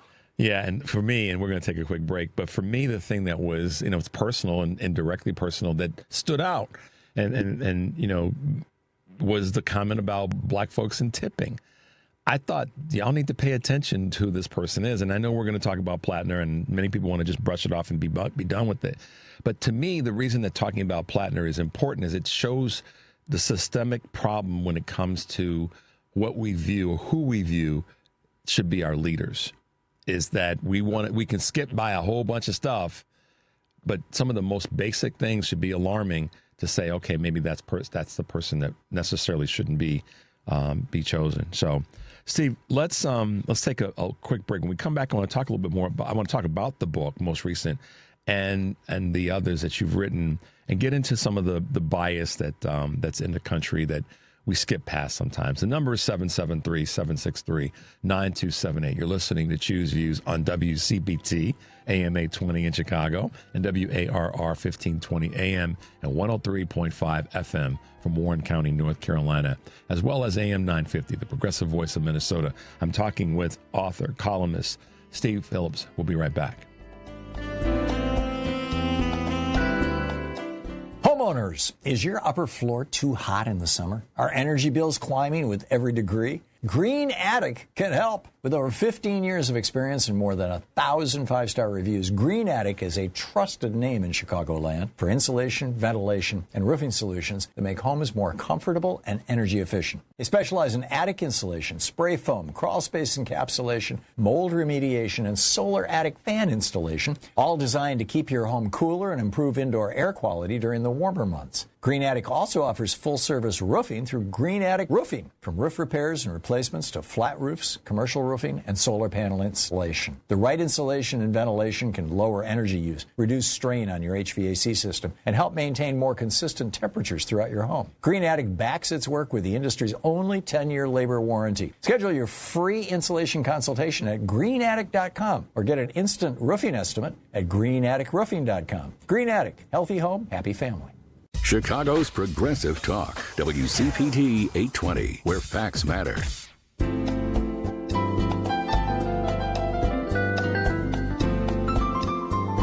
All right, guys, welcome back to Choose Views. If you're just tuning in, I'm Richard Chu. We're talking with Steve Phillips, columnist and New York Times bestselling author. His latest book, Are White Men Smarter Than Everybody Else? And talk a little bit about your concept of swamp and what that means. And then I want to share with you what one of our listeners just sent us. Go for it, Steve. Well, I started on the book in the context of asking what happened to the commitments around racial justice after George Floyd was killed. You had this kind of brief period of racial reckoning, lots of commitments, Walmart saying in an ad, Black Lives Matter, and people making these different commitments, including Walmart, $100 million for a racial justice center, et cetera. And then obviously everybody has backtracked, which is important to note, predated this current Oval Office occupant coming into office. And so you had that reality. And so that was the original inquiry. And then you had the ferocity of these attacks from this current administration. So, and you had the underlying inequality, which everybody had said that they cared about 6 years ago. Now you have all these attacks on any remedy to the inequality. And so what are we saying about what that inequality? And are we okay with that? And then do we think that white men are overrepresented because they're smarter? So this was the basic premise. In this process, it became clearer to me that I do feel we've reached the limit of the approach that we had been taking, which was to focus on the underrepresentation of people of color and of women. Underrepresented minorities is the whole phrase. And that inexorably leads to an analysis that is a deficit analysis. What's wrong with people of color? What's wrong with women? What are they lacking? They don't have enough education. They don't have enough mentors. They don't have this. They don't have that. It's a different inquiry. If you look at the other side of that same coin, the underrepresentation of people of color and women is the overrepresentation of white men. Mm-hmm. And what's that about? And that's a very different inquiry and leads to a very different public policy agenda, actually, and a very different set of practices. And so, and there's far more empirical evidence looking at Jennifer Eberhardt, MacArthur genius, Stanford professor, is at a whole book called Bias, exploring the implicit unconscious bias that everybody has. It's how the brain actually functions. And so, and then in Isabel Wilkerson in Cass lays this out as well. It says that we're all on a stage that was built long before we got here. We know who's supposed to play what roles. So we have these implicit biases. That's what I am trying to articulate and distill into this phrase, straight white American male preference, which the acronym for that is SWAMP, in that we have this widespread preference for white men going on, which is why they are actually in all these positions. So I'm trying to encourage that level of conversation and focus in our discourse. Yeah, and it's hard. I mean, you and I know this as men, as African-American men more specifically. It's hard to have that conversation. I'll share a story with you. I was talking with someone that was referencing a comment that someone that had made in their family. This is a white family that I'm speaking of. Made a reference to a comment that the person made about the significance of Juneteenth. And in my receiving of that information, I responded back with some suggestions about how to navigate that territory and not, disrupt the family dynamic. And in listening to some of the conversation, the justification of, but all the other great things that this person is doing in terms of, his business and, make contributions to this and that and the other. And I said, but what you still have to focus on is all that good is not going to fix this opinion that he perceives himself, and this is that overrepresentation, as being better because he thinks that Juneteenth is silly. So this is a moment where that white male privilege is rampant and behavior gets excused because of all the good that is perceived that he does. Meanwhile, he has this perception that he's better than other people, and that celebration is silly. And so I see this as one of those moments where people have got to slow down sometimes and say, do we have this inherent bias in terms of white male preference? And it's clear that we do, because the behavior gets justified. The bad behavior gets justified. Plattner's situation is a good example of it. And unfortunately, the list goes on of those types of that type of behavior that we just kind of look past and excuse. Yeah, no, 100%. And so it's in the level of the overrepresentation. So that's why I'm also calling for swamp audits and really to look at white men are 29% of the population. And so they're, 86% of the corporate CEOs. They've been 98% of the presidents of the country. They're, overrepresented among professors and newspaper editors and all these different levels. Why is that? And either they are smarter, and then we just have to say, okay, they are, or we have to come to terms with this issue of preference. I'm actually going to be working on, at the end of the month, and be releasing a swamp audit of the Democratic Party. And that really looking at the level of straight white American male preference that permeates both the party's leadership and its thinking around which voters are most important. Every single leader of the top Democratic Party organizations is white. 71% of that leadership grouping are white men. And then even more problematic is which voters they go after, which is part of what we saw with the Plattner piece. White men are not the majority of the electorate, and yet the vast majority of the spending, the thinking, the strategies, the energy is targeted at white men.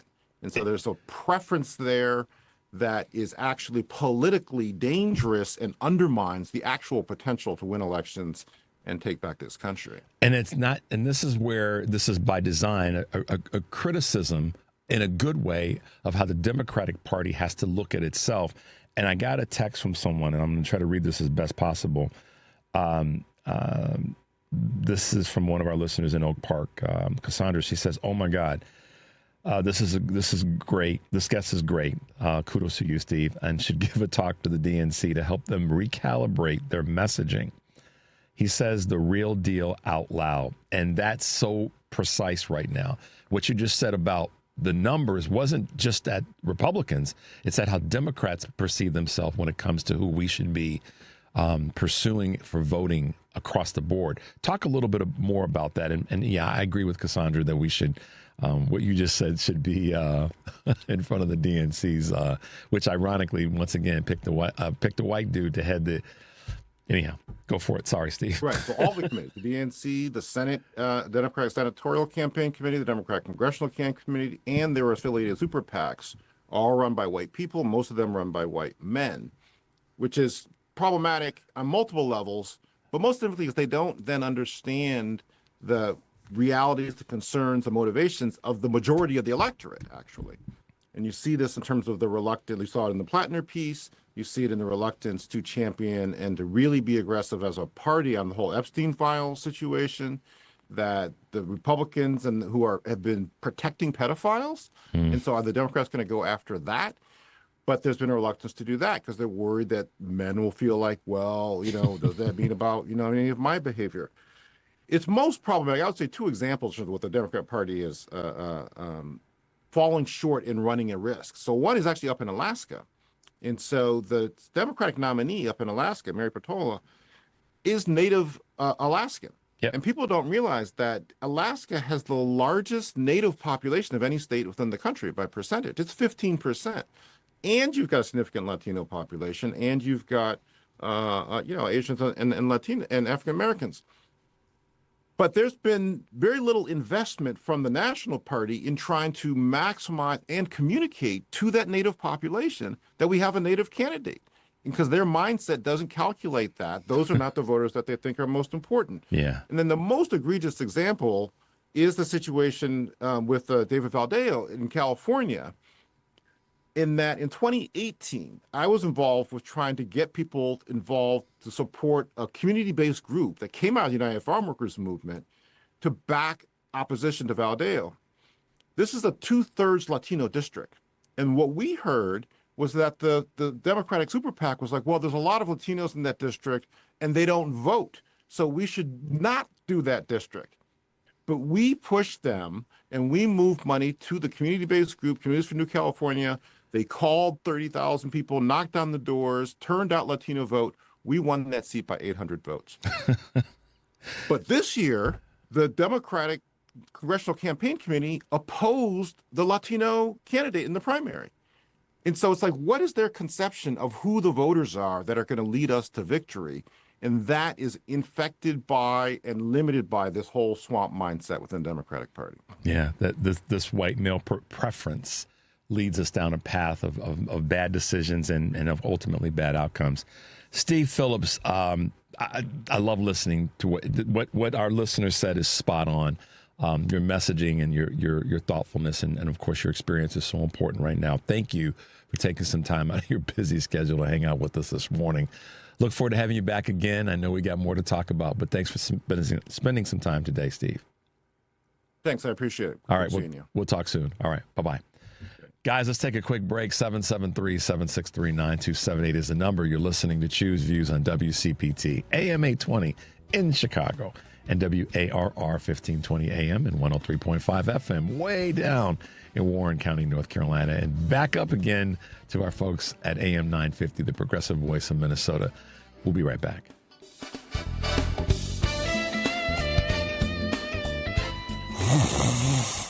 Sound familiar? At Mattress Firm, we understand there are many problems that can keep you up at night, like snoring, aches and pains, or sleeping hot. Our sleep experts have the unrivaled know-how to match you with a mattress that can help. And now upgrade to a Tempur-Pedic and get a $300 instant gift, plus next-day delivery. For the great sleep you deserve, visit Mattress Firm. We make sleep easy. Restrictions apply. Next-day delivery available on select mattresses and subject to location. See store for details. Arthur J. Gallagher in Rolling Meadows, Illinois, seeks a senior back-end developer to design, develop, and maintain RESTful APIs. Requires MS plus 2 years experience or BS plus 5 years experience. Hybrid in-office/remote position. Reports to Company HQ in Rolling Meadows, Illinois. Salary $153,400 to $163,400. To apply, email resume to careers@gallagher@ajg.com or submit a resume to illinoisjoblink.illinois.gov or jobs.ajg.com/ajg-home. Must reference job title, Senior Back-End Developer, and job code 000445. That's Senior Back-End Developer and job code 000445. Behind every meal are the efforts of our farmers and farm workers, whose work feeds our families and powers our communities. For more than 30 years, AgSafe has supported this industry with the knowledge and resources needed to keep workers safe and thriving. We partner with agricultural employers to strengthen safety practices and provide hands-on training. Safety isn't paperwork. It's people, community, and peace of mind. Learn more about our work at agsafe.org. Sponsored by agsafe.org. You're listening to WCPT 820. Here's the latest Chicago weather update. From the Weatherology Weather Center, I'm meteorologist Jennifer Wojcicki. We'll see a few scattered showers and thunderstorms at times here for today, with cloudy skies and a high into the mid-80s. Winds out of the southwest around 5 to 10 miles per hour, gusting as high as 15. And then for tonight, a chance for showers and thunderstorms, cloudy with a low near 68. Friday, mostly cloudy skies, high around 81. And Saturday, sunny, high of 84. That's your latest Chicago weather update. Currently, it's 75. Because facts matter. You're listening to WCPT 820.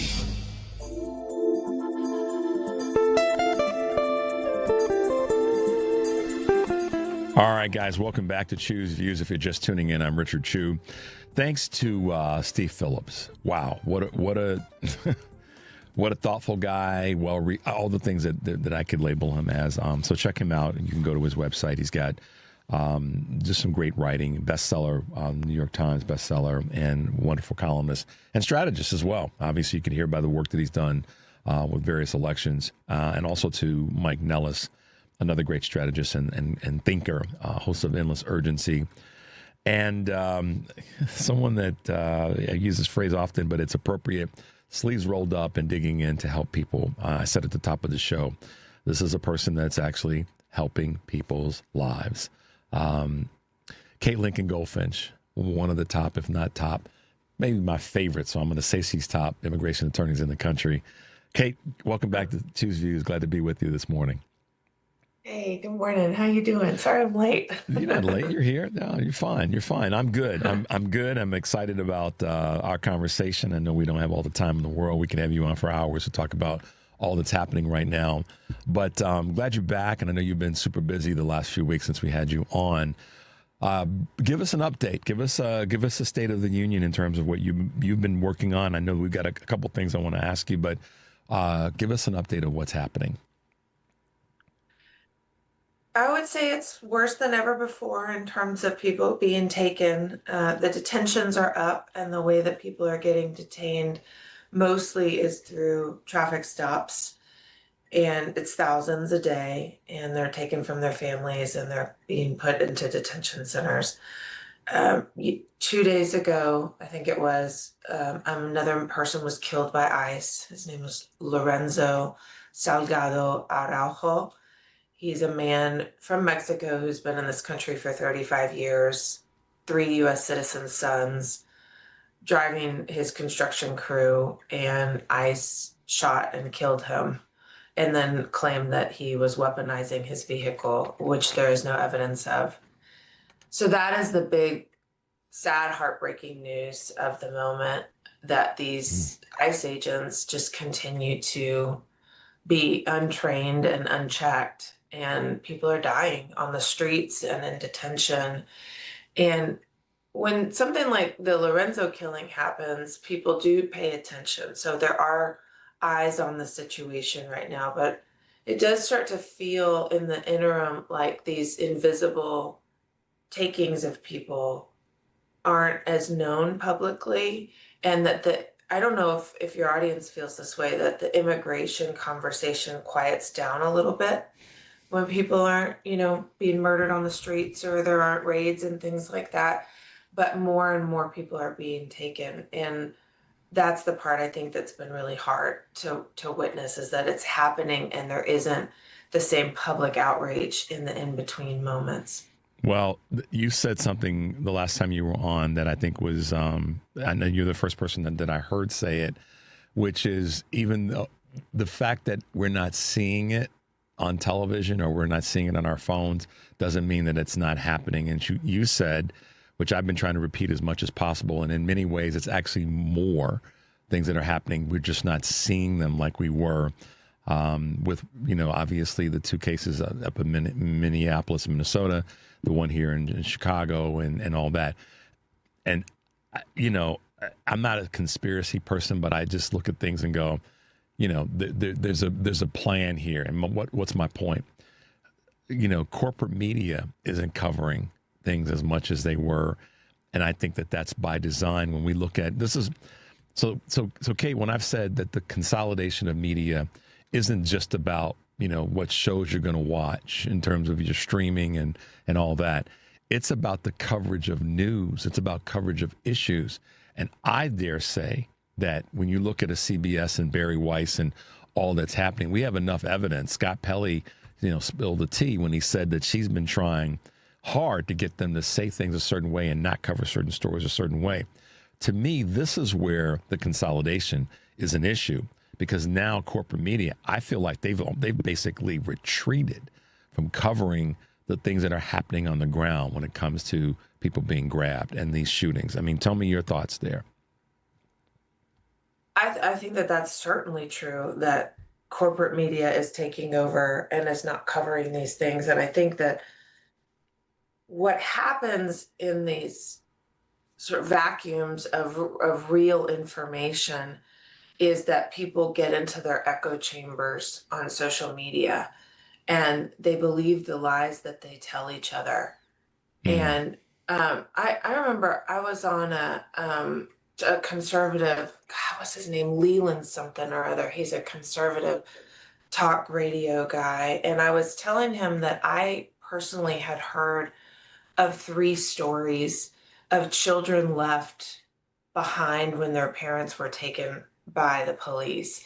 And I had just a few days before that gotten off the phone with a 16-year-old boy who was in his dad's work truck.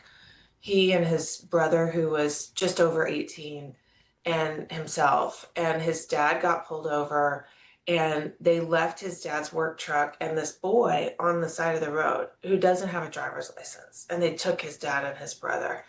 And this kid was the third kid that I personally had heard of or spoken to being left behind by law enforcement. And so I was telling this conservative talk show host about my experience and about how these enforcement actions are, harming children, and surely we're not with this. And he just immediately said, well, I need evidence of that. Like, you're not telling the truth, as if I was inventing it, which was the exact same response I got on social media when I posted about the same thing. People either celebrate the murder of Lorenzo, which they did on my social media post about that, which I don't even know what to say about that, or they're confronted with something real and unacceptable, like leaving children behind, and then the immediate response that they have is, it's a lie. You're a liar. You're just some lady on the radio. You're just some lady posted on social media. I don't have to believe you because you're a liar. So there's no, place of truth for the truth anymore. And what's happening in that vacuum is really scary. And I know we all see it online. And my lens on this is my social media, because I post about this stuff every day, and somehow it gets to the wrong side. They say the wrong side of Facebook, the wrong side of TikTok. And I see, and they're not bots. I mean, I check these profiles. These are literal humans. And the way that they respond to these things and think about these things is really scary. And it's really clear that they have no truth in their life about what's happening.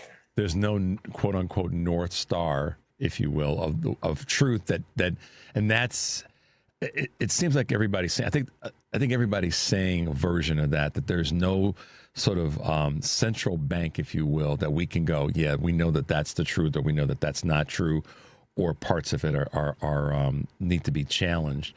That's not really, in my mind, an area that we can depend on.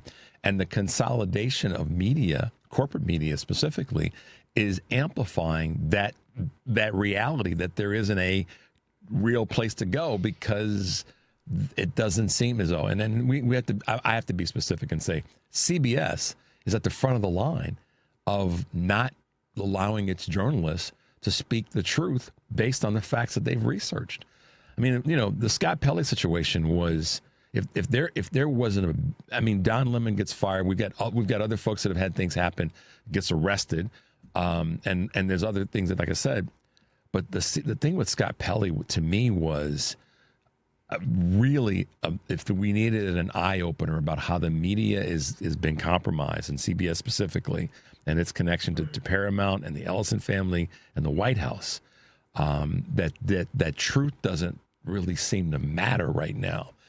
And I'm repeating myself, but I feel like much of corporate media has sort of backed away from telling the stories that you just talked about in a way that keeps people on point and angry and frustrated and in the street, because they know that that's not to the benefit of the Republican Party right now. Let's just calling it as it is. So thank you for reminding us of that. I think the person you were talking about was Leland Vitter or Vittman or something like that. Was it on News Nation? Was that who you were on? The conservative. Leland was his name. Let me see if I can find. I think it's Leland Vitter. That seems to come to mind for me, but I could be wrong.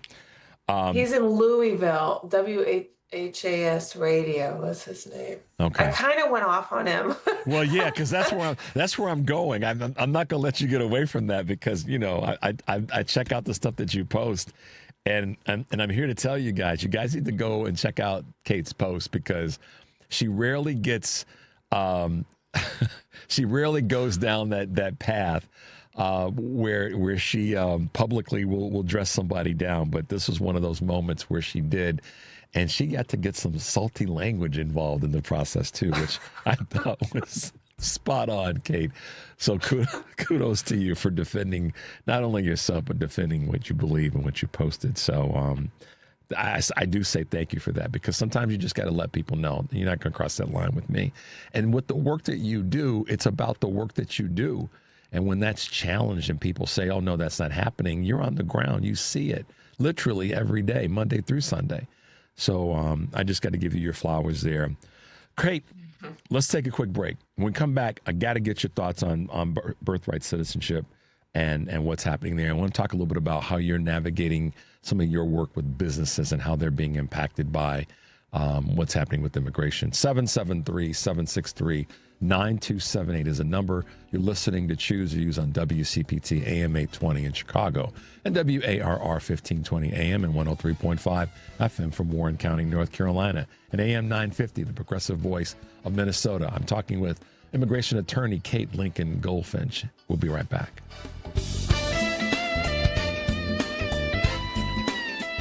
A message from Tia Mori, actress and Fair Celebrity Ambassador. Game day isn't staged, it's lived. It's the shopping, the cooking, the laughter.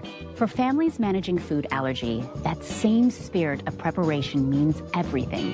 Because food allergy isn't a lifestyle. It's a serious, life-threatening disease that can change everything in a moment. But being ready changes the story. It's knowing the signs, having a plan, and carrying epinephrine everywhere life takes you. Epinephrine is the only treatment that can stop a severe food allergy reaction known as anaphylaxis. It works quickly to reverse the symptoms and can save lives. As families and friends gather for the big game, we see what community looks like. It's one built on awareness, care, and love in action. Because readiness doesn't take away the risk. It brings back the joy. When you're ready to act, you're ready to live. Visit foodallergy.org/ready to act to learn more. Hey Google, play WCPT. Streaming Chicago's progressive talk from TuneIn.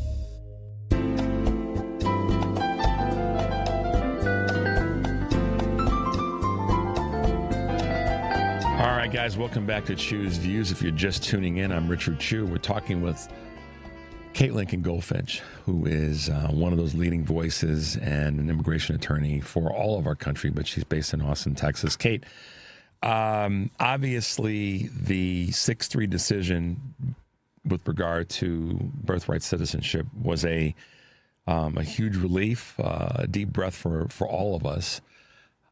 You know, I thought it should have been 9-0 because it's in the Constitution. It's not a debatable item. It should have been 9-0 because the Constitution's very clear. It's literally very clear. And I know some people wanted to try to spin the what's the one phrase? Gosh darn it. Subject to the jurisdiction thereof. Whoa, damn. I love that. How did you know? So how did you know that's what I was struggling with? Yes, go. Talk to us, Kate. Talk to us about this decision. Well, I mean, it should have been a 9-0. It shouldn't have never been at the court in the first place. You know, the Supreme Court is the one court that can grant cert to hear cases or not. You know, so they could have just said, this whole thing is preposterous. We're not even going to give it our airtime. But they heard arguments on the case. And not at that moment, you know, once the executive order came down, which of course was Trump's attempt on the first day in office to end birthright citizenship. And once the executive order came down, I thought, that's, you know, just a lot of noise. We're not going to need to worry about that. And then they granted cert, heard oral arguments. The oral arguments seemed to go pretty well. And then I was still feeling rather confident. And then the Supreme Court toward the end of the term was giving a bunch of decisions siding with Trump leading up to it. And it was a nail biter. You know, it was the last day of the term. We knew the birthright citizenship case or decision was going to be dropping that morning. And it came down and it was, you know, 5-4 or 6-3, depending upon how you count Kavanaugh's concurrence in the middle. And of course, the court ultimately decided properly that the president can't change the Constitution by executive order. But the fact that we had to worry about it, had a Supreme Court case, had a decision that was not a slam dunk, shows you just how bad it is. But ultimately, on the question of birthright citizenship, I think we really can exhale at this point, because there's no way Congress is going to try and pass some statute, about it. I can't even envision that. Yeah, and I'm going to merge a couple things here. We've been following, like all of us, the conversation around what's happening up in Maine with Graham Plattner, and I've been saying, listen, we need to tag Susan Collins. She's the real culprit. She's the real villain here. Plattner's issues are Plattner's issues, but for 3 decades, Susan Collins has stabbed everybody in the back, not just in Maine, but the country at large because of her voting. We talked about Brett Kavanaugh in this conversation and his sort of milquetoast commentary after this decision. And I look at that and I go, for the people who want to get behind where he is, what are you looking at? This is the same guy that was rightfully, by many standards, accused of, raping Dr. Ford. Yet he's now saying that Congress should have or should try to use their purview to create a situation where, and it's just, that's why people, I believe, have to pay even closer attention, because this is where we end up. And it's my moment where I get to say Hillary Clinton was right. She laundry listed some things that were going to happen. And boy, had they played out, unfortunately, to our disadvantage. But I wanted to get your take on that as it relates to the standing in the first place and why it should even have crossed the doors of the Supreme Court and been up for oral arguments, because most legal experts have said that was the mistake. That was the first mistake. To even let it be there, but the makeup of the Supreme Court is probably the main reason for that. With business owners and across the board, but I know that your primary focus is in Texas. But what are you seeing now? What are you hearing from businesses, and what are some of the things that they're doing to try to create a better place, a better workforce? Or workforce opportunities for people that are caught up or potentially going to be caught up in what's happening with immigration in Texas and the greater parts of the country? Well, I think what's happening now, what's new and different now is we're looking at interior enforcement. Trump 1.0 was border enforcement. We've never seen what we have now, which is people who are fully entrenched, have long lives in the United States, working, families, businesses, economies that they support. So for the first time, we really are seeing all of these businesses impacted, and it's every sector. It's healthcare, elder care, hospitality, construction, tech, innovation, every industry is impacted. And on the ground, what I see is a lot more business owners reaching out to me about their employees who have been picked up, because that's the work that I do. I do detention, removal. I work with the immigrant families. I don't do investor visas and H-1B visas. I mean, the business immigration attorneys are working with the corporations, and it's as much of a nightmare for them as it is for people like me.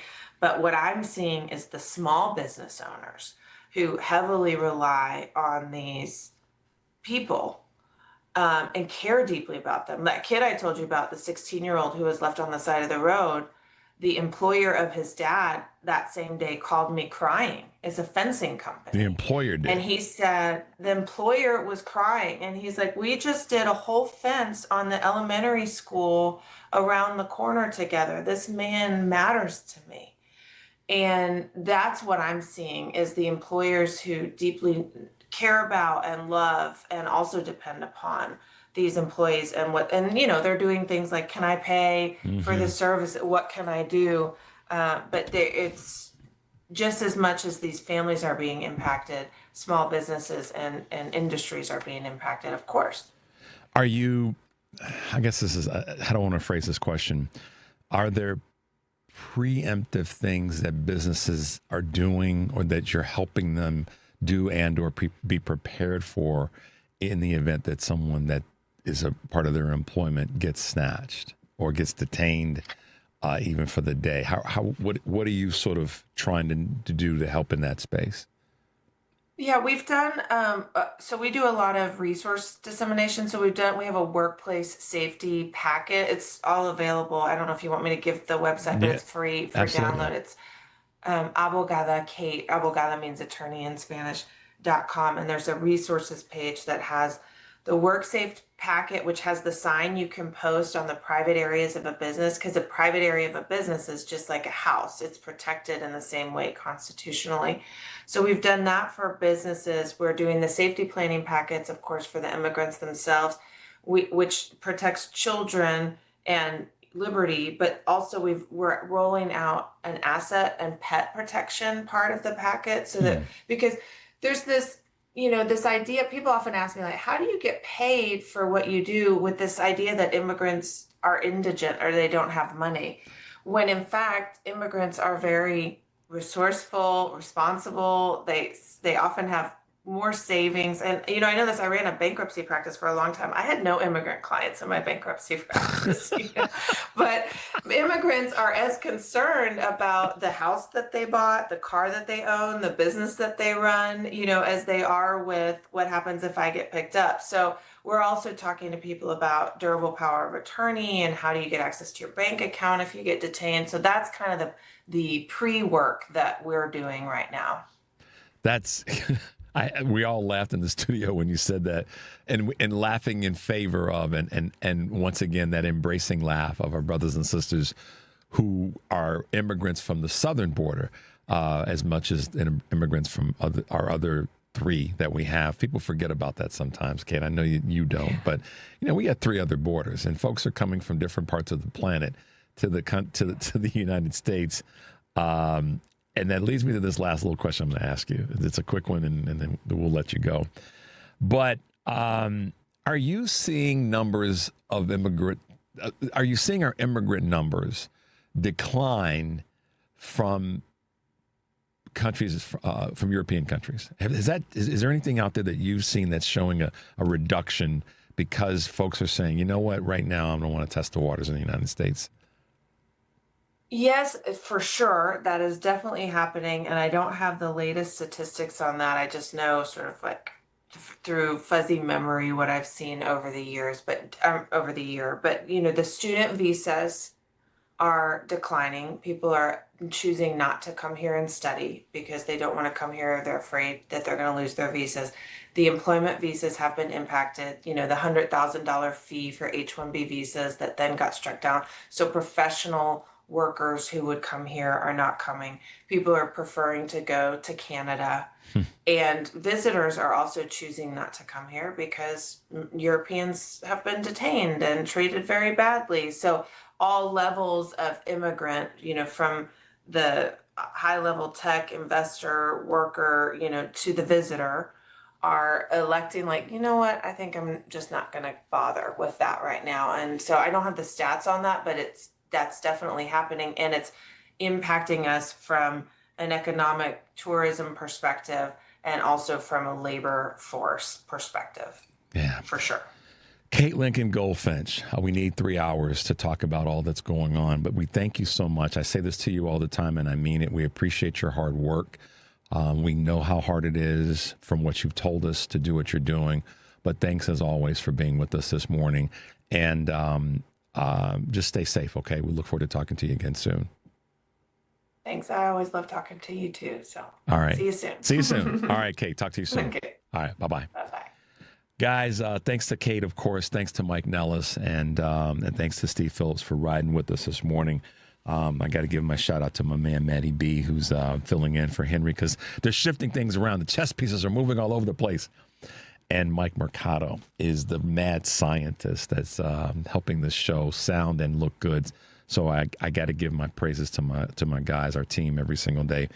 Kate will tell you we don't do this on our own. I will tell you we don't do this on our own. We all know that. So I'll leave you guys with this today.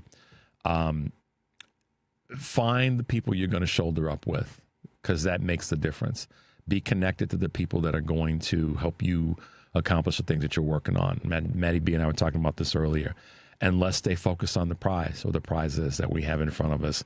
taking back our democracy is a big part of it, but being connected and working together with each other is another part that I actually think comes before it, and it strengthens our ability to take back our democracy is to come together. So everybody have a good rest of the day. Stay tuned for the Stephanie Miller Show, and take that deep breath. Make your life count. We'll see you tomorrow.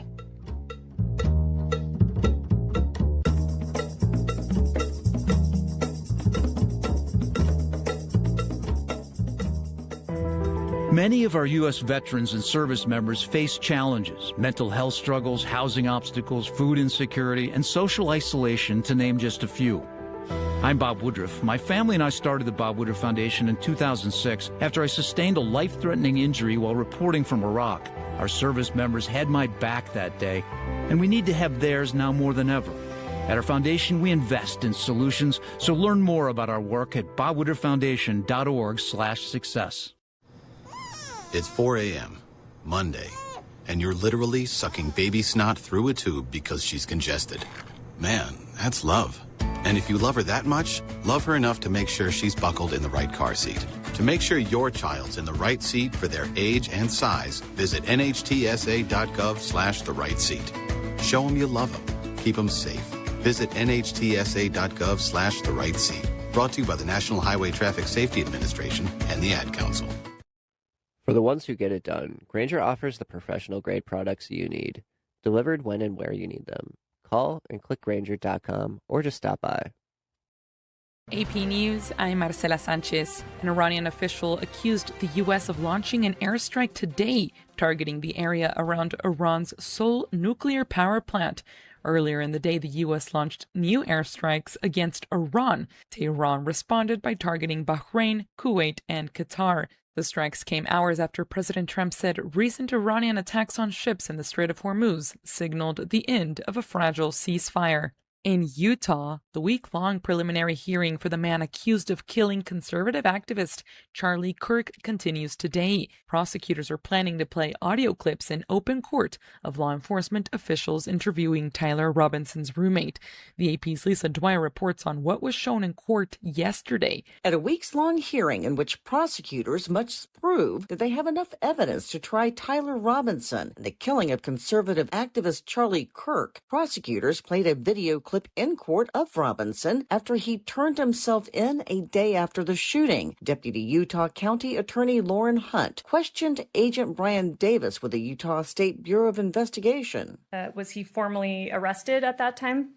Yeah, after all the interviews were completed, when we talked to everybody, he was formally arrested at that time. Authorities say DNA on a towel matched two people, Robinson's roommate and romantic partner Lance Twiggs, the other very likely being Robinson. Twiggs was interviewed twice as part of the investigation and was given immunity for the statements. Was Mr. Twiggs given use immunity?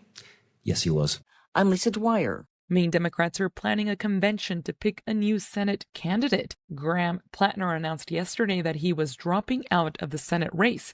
A former girlfriend accused him of sexual assault, an allegation Plattner has denied. U.S. markets are mixed in early trading. This is AP News.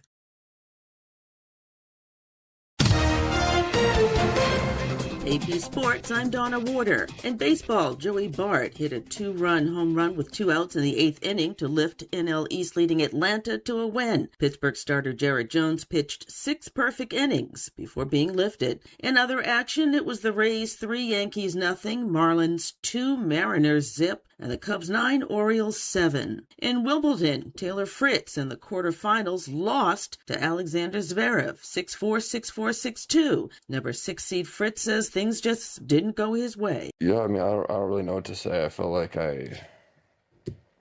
three games into the match, I mean, he was already up a break, but 3 games into the match, I just started feeling my knee, and I think I could have,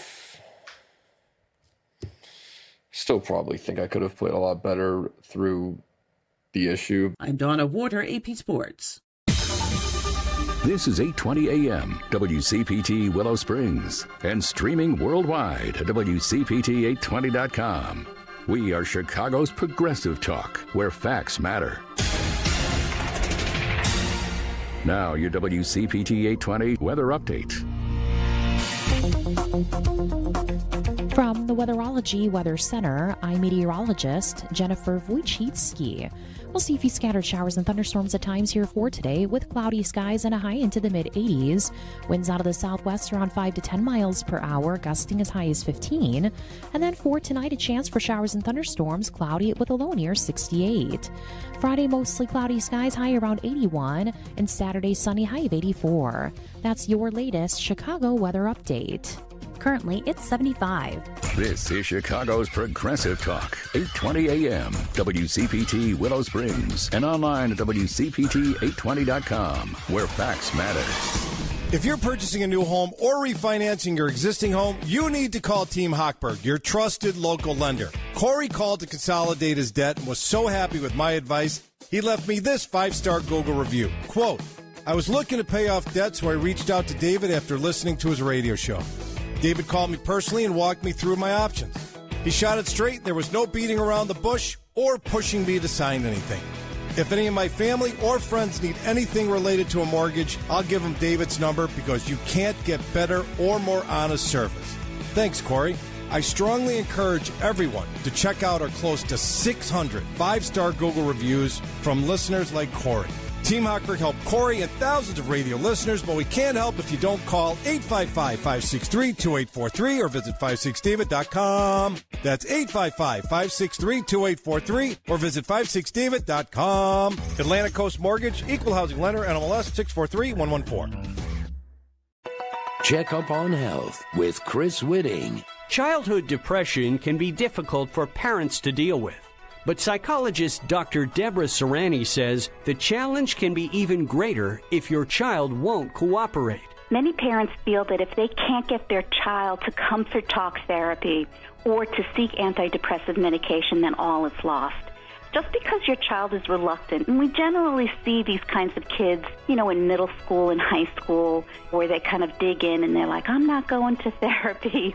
That doesn't mean that the parents can't go themselves. And I've worked with many parents over the years to essentially teach them how to use the therapeutic techniques so they can teach their child at home. Crafting a healthy environment in both the way your home is set up and the way you and your family members talk and relate can also help your child deal with mental illness. With Checkup on Health, I'm Chris Whitting.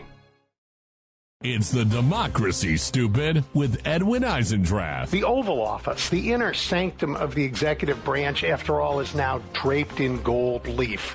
The site of the former Rose Garden has been paved over, now dubbed the Rose Garden Club. It's a place without roses or a garden. But located near the Oval Office, it's a convenient spot for Trump's oligarchs to gather while they wait for an audience. Saturdays at 1 p.m. on WCPT 820.